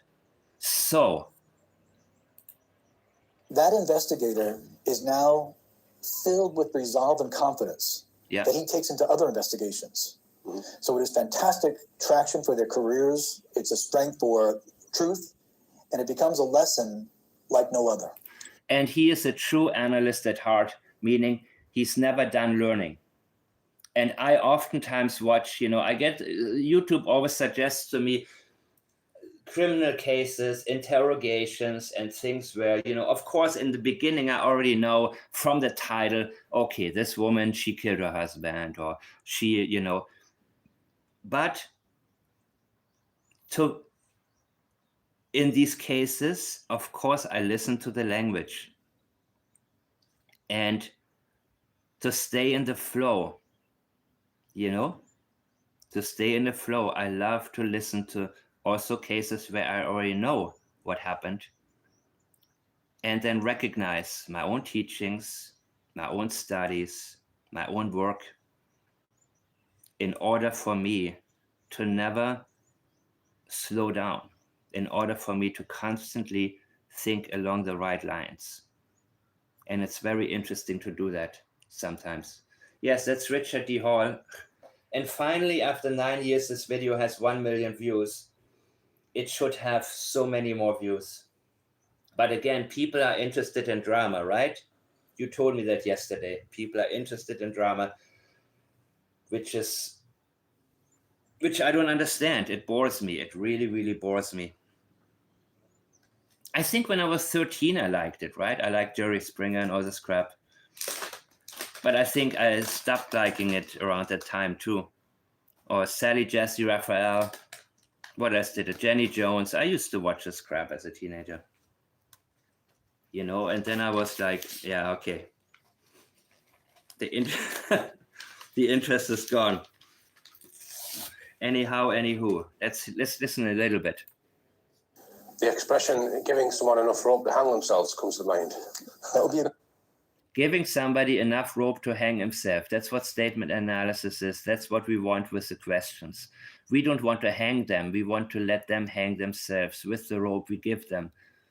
Good way of using it. They made their own rope with their own words. We didn't hand it to them in that sense. So it's legally sound. right. And obviously the police have the benefit of being able to put someone in that position and not force them to the question, but to request them to do that. But certain cases that have been high profile in the media, we don't always get that. We don't always get the luxury to be able to put a subject in an interview type situation to write out their version of events. We go by snippets that have come out in the media, and we are going to come on to it. Absolutely, and that's the problem. And that's why I got the John Benet Ramsey case. He's so wrong for so many years until just recently when I really looked into it. Case shortly. Can you recall what the first case you looked at was? The first case that I worked for someone else, I've had success on my own, but the first case that I actually worked for someone else came after an instruction where there had been a theft. And local police had investigated the theft, but what they determined was that the company had too many employees that could have done it. Mm-hmm. And therefore they just closed it as unsolved. And the company had sent employees for training. And they asked if I could review their work, and then they eventually asked, could you take over for us? So I had all the employees write out what they did during their shift. I came back and said, here's the one that stole it, here's when he stole it, here's how he stole it. They asked if I would conduct the interview. I did, and he confessed. Right, very good. And thank you, Christian. And here's, that's why I'm sharing something that I learned something from a lot, that I learned a lot from. And so you see, you see, when you have the right people working on a case, you analyze the statements from the employees, especially if you use a pledge system, you quickly know, you quickly get to us. Let's say you have 35 statements. When you apply pledge, you will very quickly get to maybe a handful or less people where you see the right flags, the red flags coming up. And as you continue, you will be able to zoom in on who the guilty person is. And then you present them with their own statements and pretty much analyze it right there with them there and ask them to explain. And many times they will say, okay, I did it. You got me, dude. Because when people realize that you can see through them, it shocks them. It often causes people to avoid you, right? They don't want to come near you because they realize this person is onto me. This person doesn't overlook my mistakes. Have you got a rough figure as to how many cases you've looked at? Hundreds. It would be hard to tell, right, because it's most cases, I should say, at this point in my life, most cases I'm just assisting investigators. Mm-hmm. They're the ones doing the work. They're the ones that, and many of them are so good. And it's wonderful when you have the right relationship with the right investigators. But again, if they don't read your analysis and you have a lot of red tape and bureaucracy happening, then a lot of good stuff gets wasted. And I'm thinking at the RCMP that could have been the case as well. But that they'll send me their analysis. That's an important thing. A good analyst never stands on his or her own footing. We always ask someone to check our work, always a second set of eyes, at least. And so we have many now in training that other law enforcement is asking them for help now because they're so good at it. Right. They're driven for justice. And is your work ever used in court or by other professionals? Okay, now we go back to the pronouns. How important pronouns are, guys, pronoun changes. Well, it's used in court routinely. Statement analysis, like the polygraph, is not admissible as evidence. Right. What happens is during even a cross-examination, the trained investigator is using statement analysis as he goes into testimony. So, for instance, an example of this is a man who was accused of murder took the stand in his own defense. Okay. And this is an example of how a prosecutor used the statement analysis to a successful conclusion. The man had been accused of killing a 13-year-old little girl out in the woods. He had claimed that he was alone in the woods. Right. So, and when he took the stand in his own defense, so he claimed she was. I hate to use the term unalived, man. It is so fake. Like, I'm getting to the point where, being the, even, oh my God, okay. He took the life. He was accused of taking the life of a 13-year-old. And he claimed when he was in the woods, he was alone there, right? Now listen. the prosecutor asked, well, tell us what happened and what happened next. You see, tell us what happened and what happened next. This is a very, very good question, guys. And that's really all you have to do. So law enforcement, of course, they tell they are pressured into get a confession from the guy. We know he did it. That's why with Daniel, they said, we know you killed Lily and Jack. That was the worst thing they could have asked. That was a horrible. Tell us what happened and what happened next. What do you know? It's one of my favorite questions. What do you know? Those are the two most powerful questions that we have. What happened? What happened next? Mm-hmm. It allows them to choose whatever they want to choose. And unless, I also like to ask, what do you know? Because I've had people tell me, what do you mean? I wasn't there. Okay, what do you know? Well, all I know is, and then they are becoming deceptive. And then they show you, then they leak. This is an important point. The average person has a vocabulary of about 20,000 words. When you ask someone what happened, they must go into that vocabulary, decide what words to use out of the 20,000. That is a process that, when disrupted by deception, we catch. This man said he was alone. I was sitting down admiring the deciduous trees when we were losing daylight, so when we were losing daylight. Got up, and the prosecutor said, excuse me. He said, we were losing daylight? The pronoun we is instinctive and intuitive. It meant he was not alone. The defense called for a recess. The next day they came back and attempted to explain away why the word we should mean I. The jury didn't buy it, and he was convicted. Mm-hmm. Okay. And he talked about another case before where there was a false accusation of assault, SA. Well, I'll get more into this later. The pronouns are very important. Very, very important. And do you purely look at written statements, or do you listen to audio, or do you watch video? All of the above. All of the above. Yeah, the training begins with only written statements, and that's really the most effective means of doing this. But what happens is very natural. It's called statement analysis, moves to a form. That's what Daniel said. They asked him no baseline questions. They did it all wrong. That polygraph, the polygraph examination, guys. Hi, Teresa. A polygraph examination. I know 2 questions that were asked. I know it from Daniel. And you know what? These were horrible questions to ask. And give me 1 second. I'll be right back, guys.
So, yeah, I'm out of coffee. I had to get some more.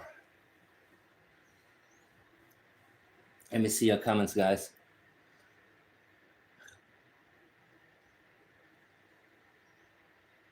Oh, Officer McKenzie, Corporal McKenzie, who interviewed Ron, as well as Dan's parking lot co-worker, who was a relative of what? I haven't heard about an Officer McKenzie. There seem to be a lot of Mackenzies and a lot of Martells in Nova Scotia. Even on Natasha Hayward's profile, there are a bunch of like 3 Martells who don't seem to be. There's a Justin Martell, but he's a lot older than Daniel's brother. And it seems to be a very, very, very. So that's my tagline, man. You see, Nike has just do it. Platts has so. Or so. That's how Janie says it, right? So you have to get the right. You have to get it. You have to think like Janie. I think. Jim Carrey said when he makes impressions, he doesn't try to do anything with his face. He tries to feel what he thinks the person he imitates is feeling. And the face adjusts itself. And I think it's similar with the tone of voice, man. So you gotta sort of, you gotta, how you say it? You gotta think like an old bitter woman who, yeah. And then it comes out naturally. Anyways.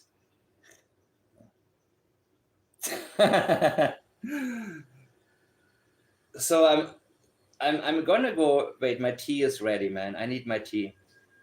I'm out of coffee, so I make very strong tea right now. And yeah, I'm especially when I talk a lot. My energy level needs to stay up. Give me 1 second, guys.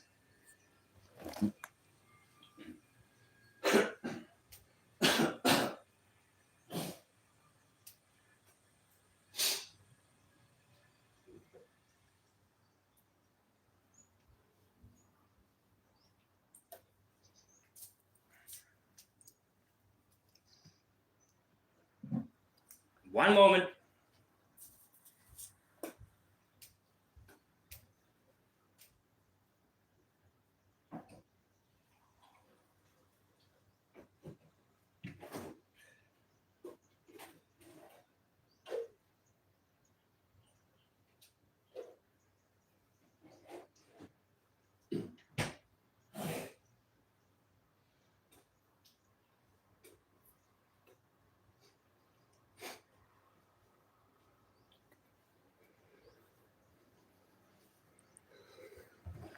Crap. Okay, Peter. Form of discourse analysis when someone becomes better and better over time. Their listening skills improve, and they're able to analyze as they're speaking.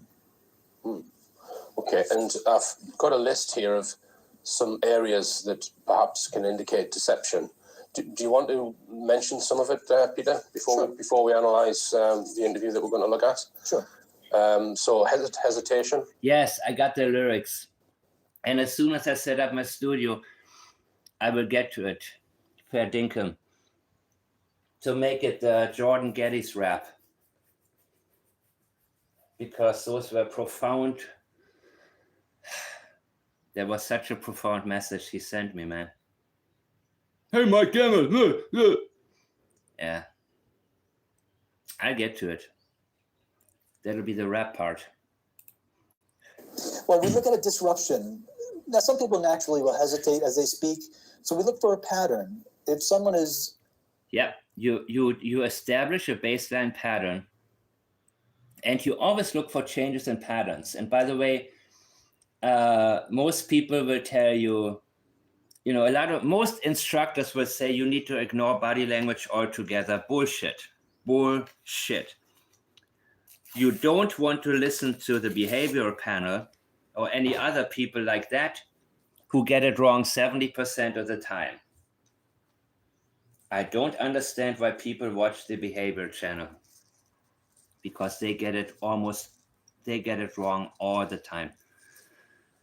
I would get angry if I was a loyal listener after okay, if you're wrong one time, okay, if you admit to it and tell me why you were wrong, I'll give you a chance. If it happens a second time and you still haven't addressed why you were wrong, then I'm like, how the hell am I going to still listen to you? You know what I mean? And again, I made one mistake in the beginning. I told you exactly why I made it. I didn't pay attention to the date of the interview. And you can never be afraid to be wrong as long as you follow the logical rules of statement analysis. You apply the Platts system, you will be on the right track. It doesn't guarantee you quick results. So we are not the cop that goes in there in the smoky room and shines a flashlight into the eyes of the guy who sits there and says, we know you did it. Tell us now. No, man. I mean, I mean, back in the old days, they had torture, right? And I mean, there, of course, you get confessions that way. With what's his name? The guy with the V for Vendetta movie, the real guy back then, whatever his name was.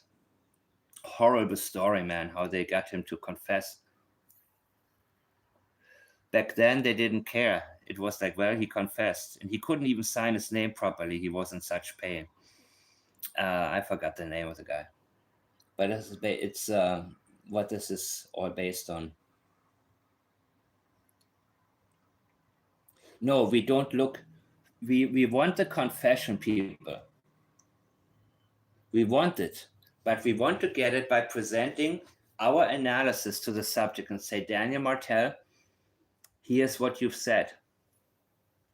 And I'd have to be alone with him there. I can have other people there, okay, who work with me together. Yes, that's possible.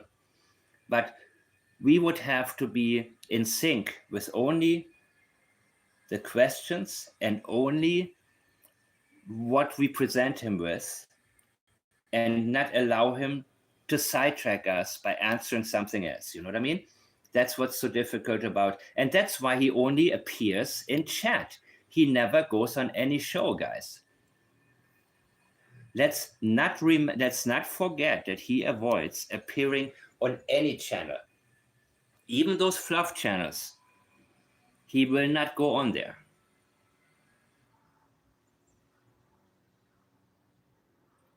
He does not want to face somebody who asks follow-up questions.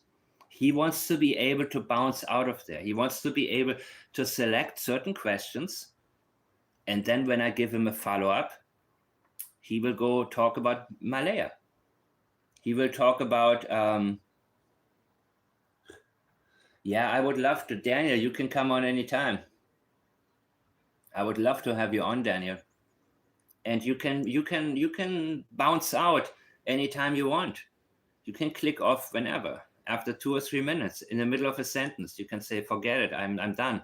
Of course, I will register it as an avoidance and highlight what question of mine likely so-called annoyed you. Sure. And yes, I'm giving too much away. If it was a one-on-one situation, I would say, hey, I just want to talk, bro. Hey, there are a couple of things I just have a question about. And I wouldn't be lying because it's the truth. But of course, here with you guys, I'm explaining why, because some of you are actually working professionally in some field where you're using statement analysis to your advantage. So I don't want to, of course, miss any opportunity to bring to light things that, I myself have learned, things that work, and things that will benefit you not only in your professional, but every single day life, where people are completely in the dark, don't see through it. Let me read some comments.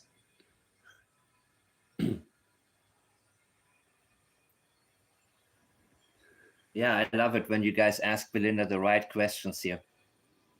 Asking the right questions is the most important thing, people.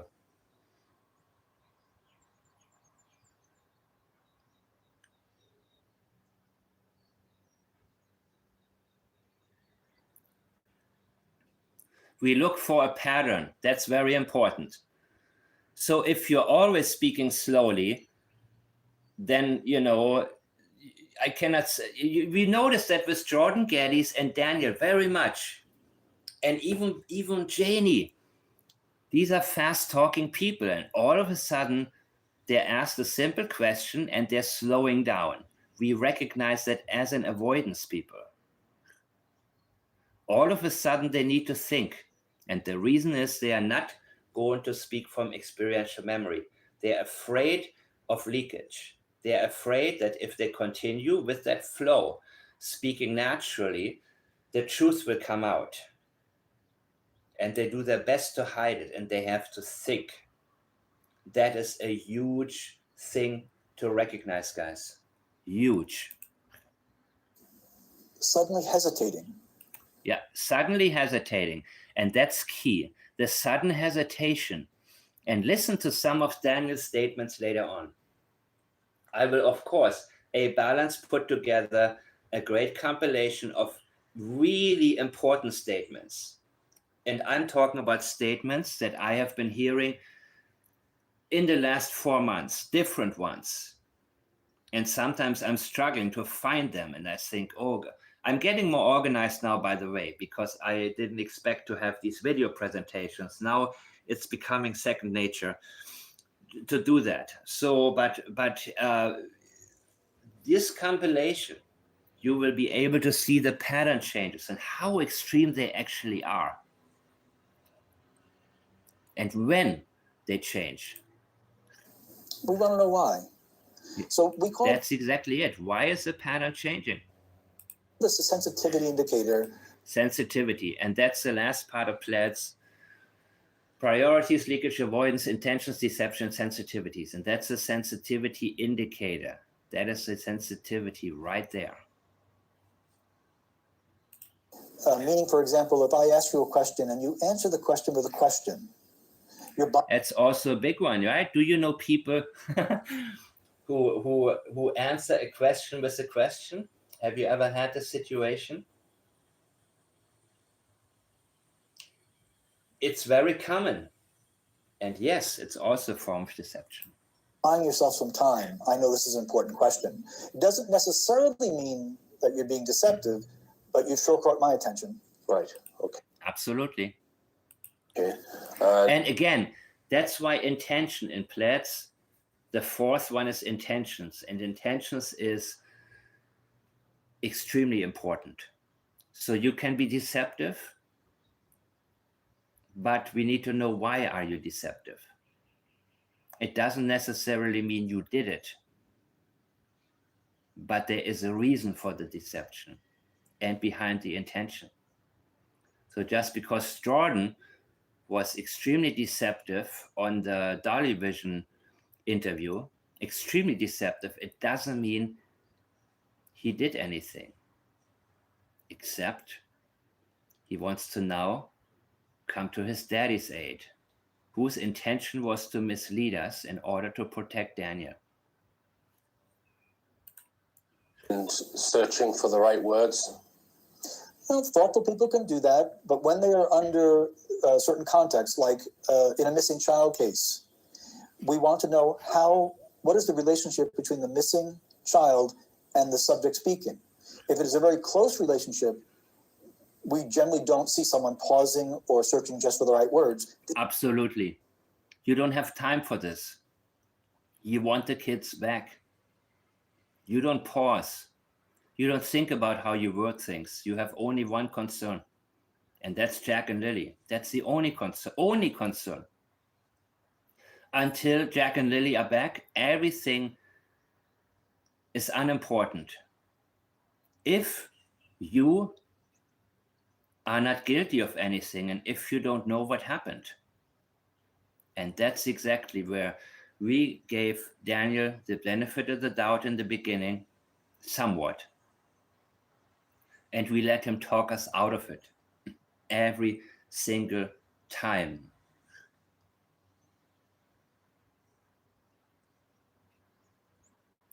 I think Daniel's lurking quite a lot, Chasa. He only comes in when I read something from a comment section and if it's easy for him to disprove it. So when somebody commented that Daniel called the tip line himself 4 times, and I said, what is this about? Can you guys send me, I appreciate if you make these claims, and I'm sure it came from Clutch and Pearls. It came from some of these trash channels, one of these trash channels, right? They make up stuff all the time. But that's why I say, you know what? Well, just in case, maybe there's something here, please send me the source. Tell me where you got it from so I can dismiss it easily. Or if there's more, well, tell me more. Then I definitely want to know. That's when Daniel came in and said, I didn't do that. So that's an easy one for him. And that's also what Chris Proudfoot does all the time. He forgets all the other stuff that he's being accused of and all the things, all the deception of his that's being pointed out. He ignores all of that. But when somebody says something wrong and makes a claim that his family owns a funeral home, then he's like, no, how can, and then he focuses on that. So he goes for the easy, right? That's why they go to certain channels where they can easily disprove something. But the moment that you use his own words and hold his own words in front of his face, and that's what Hyatt is talking about right here. If you have alone time with Daniel, you have the statements ready and you tell him, what did you say here, dude? What was this? Explain this away. That would be a whole different question. That's not what he wants. And yeah, hi, Daniel. I'm sure you're watching. And tell your buddy Jordan I said hi. They don't care. All they care about is the I was going to leave him a message, but didn't. missing child. And diverting, avoiding questions. Common form of deception. All right. Yes, avoiding is a common form of deception, but it needs to be kept separate. It can be moved from avoidance to deception, but there is more to it because avoidance highlights a very important area. So deception is a very broad term. When you have an avoidance, like in the case of Chris Proudfoot, for example, when he keeps telling you, I can't divulge, I can't talk about this, police told me not to say this, then we know this particular area is exactly the area we need to look deeper into. While some deception is, it's a very distinct, it's very, very significant to us, which can lead us down the path with a very close accurate, close proximity to the center of the path, which is what we need to stay on. Right. What about unnecessary expansion on certain subjects? That's a very good question. And I like how Richard D. Hall, I think he's being overwhelmed with so much, and that can happen when you sort of live your life like everybody else, kind of in the dark, and we're bombarded with misinformation, people. And if you listen to political speeches, things like that, I mean, it's a red flag overload. I don't care which party it is. That's just what we get. And also from journalists and newscasters and all of that, right? There's a reason for that. But we learn to accept it. Teachers oftentimes have deceptive language because they don't really understand the subject they're teaching necessarily. And so he's now getting to when you expand on certain subjects. Let me go back here. Let me go and make sure that nobody misses what I think is very important. Expansion on certain subjects, like using woolly jargon and that kind of thing. Can that be a form of deception? Yes, as a matter of fact, it's one of the most important things we look at. When someone uses an unnecessary word, unnecessary phrase, unnecessary detail, yeah, we deem it as doubly important. Right. I'll give you a good example of that. When I go to the store, in order for me to go to a store, I have to leave where I'm at. And listen to this. This is really, really good. So someone will say, I went to the store. The pronoun I went past tense, and the store is where they went. It is very likely, statistically, to be reliable. Yeah. So when somebody says, I went to the store, statistically, and he says statistically, it's very likely reliable, right? Of course, there are exceptions. And the exception, a big one, is a sociopath like Katie Proudfoot. Katie Proudfoot was able to give false statements that registered as reliable. A sociopath is able to do it. A sociopath is also more likely to be able to pass a polygraph examination, even when they are being deceptive.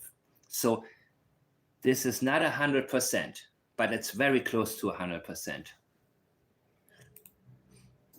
But if someone says, I left my house and went to the store, it's unnecessary to tell us that they left the house because you can't get to the store unless you leave.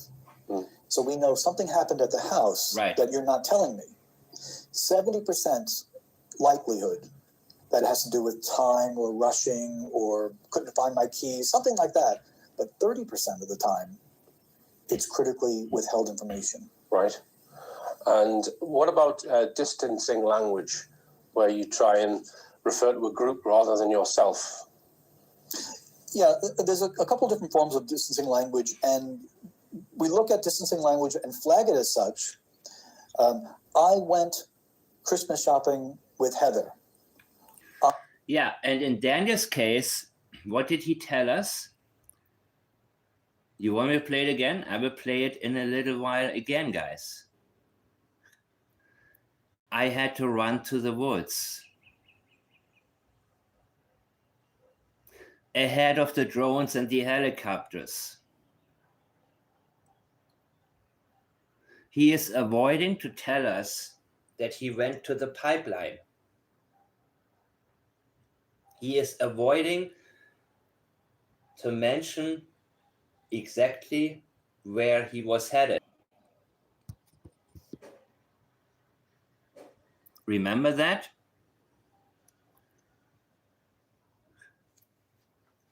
The avoidances from Daniel Martel and the unnecessary information. Why the unnecessary information about the neighbor? The neighbor is trying to cover his own tracks. What the hell?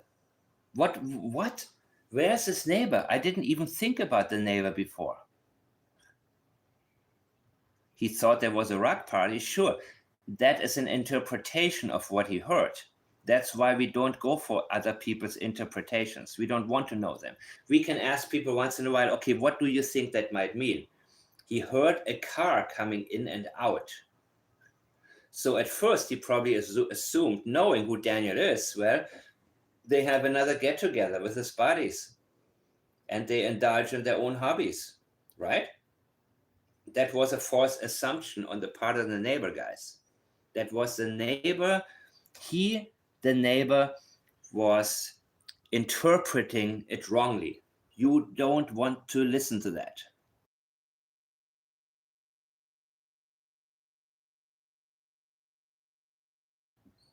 What you do want to listen to is whatever is factual. And what was factual?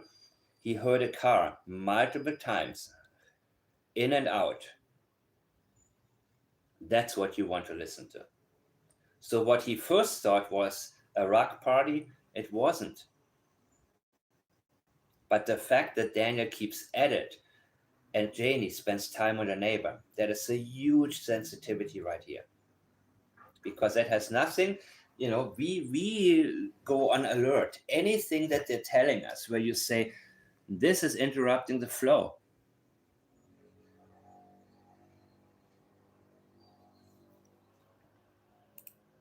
I and Heather couldn't be any further apart in the sentence than I just made it. What caused... Okay, one more time, distancing language. We look at distancing language and flag it as such. I went Christmas shopping with Heather. I and Heather couldn't be any further... You see? Remember when Janie... Christmas shopping with Heather.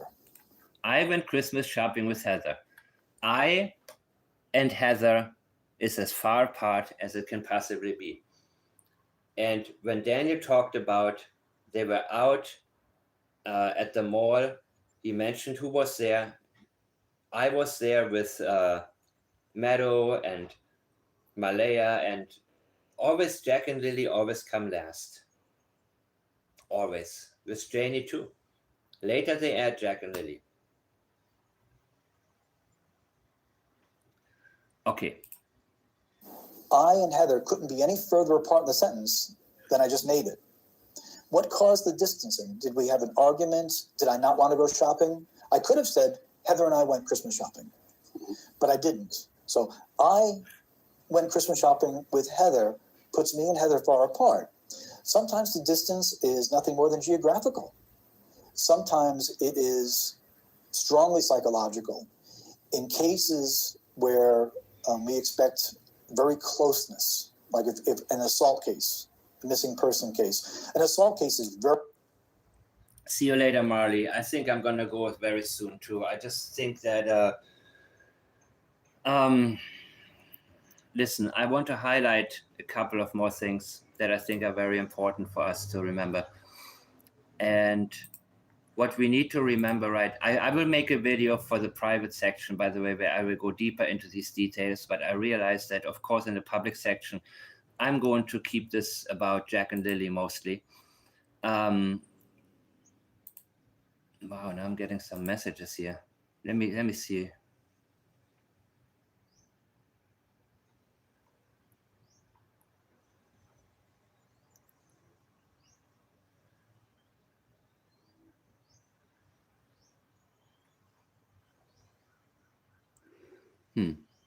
Okay.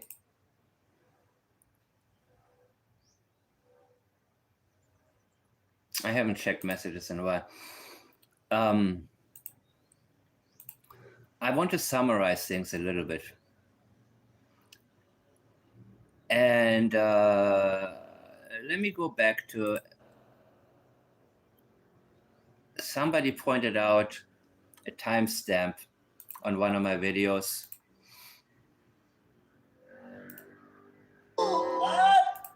What the hell? In a second.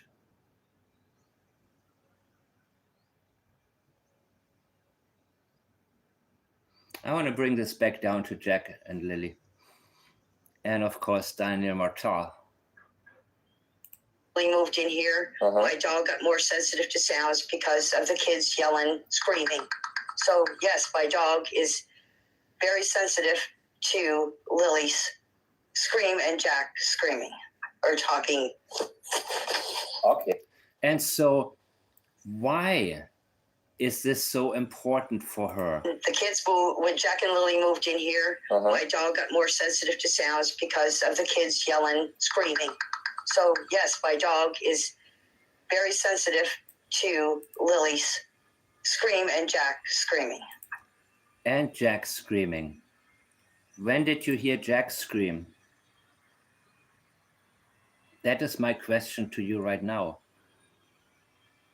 And Daniel told us also at the pipeline, supposedly he heard a scream. No, he didn't hear it at the pipeline. He did hear it. But when?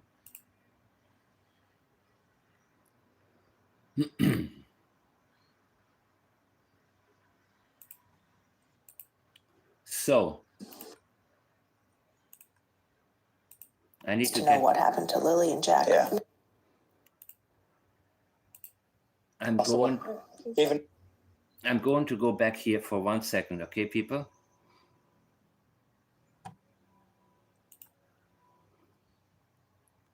Here, of course, we have Daniel's pipeline dude. I talked about it earlier. In the first day, we did, even with me running through the woods, I was ahead of the helicopters and ahead of the drones and stuff like that, screaming as loud as I can, and just until my throat hurt, running through water that was up to my waist. And as soon as I got back, I wasn't allowed back in the woods until a man dressed in a military outfit said I could go back into the woods. Their stepfather, Daniel Martell, spends every evening conducting his own search. As soon as I saw the scene they were missing, I jumped right in the vehicle and I did every dirt road and searched every culvert. And as soon as I noticed them weren't there, I immediately jumped right in the vehicle and surveyed all the area, every dirt road, every culvert that I could find. Stupid Eve commercial. Online is a vast... Shut up. I'm out here still searching, still fighting to try to find them.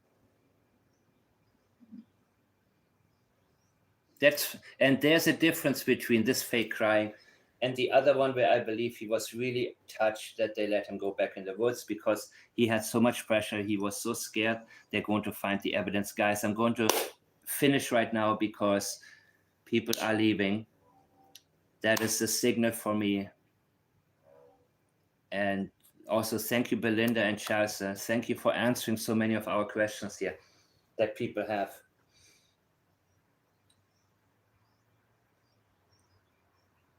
I hate to leave when I see you guys still talking in chat. I don't want to end it. Well, maybe I listen to Danny a little bit more. Thank you so much, Charles. Yeah, I think I will try it a little bit differently tomorrow where I'll maybe have more. Belinda, thank you so much.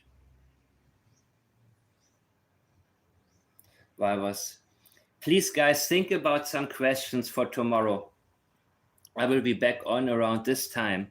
I think this is a very good time, actually, at least according to, what YouTube is telling me. And think about some questions. You can send me the messages on Facebook. I prefer voice messages, by the way. So when I'm somewhere, when I'm not always... when I'm taking my daughter somewhere and if I spend time reading, she's nagging me. I mean, she doesn't, I don't, it's easier for me just to have a voice, listen to voice messages that tell me what you have found or what you're thinking about. And many times the questions are the best things that I get, where I'm saying, holy crap, why didn't I think about that? The right questions is everything. Thank you, Rob. Thank you, everybody. Thank you, guys. God bless. Thank you, Belinda and Chelsea again. I will see you next time. I talk to some of you in private, and please give us your best questions next time, and I will do my best to get them answered.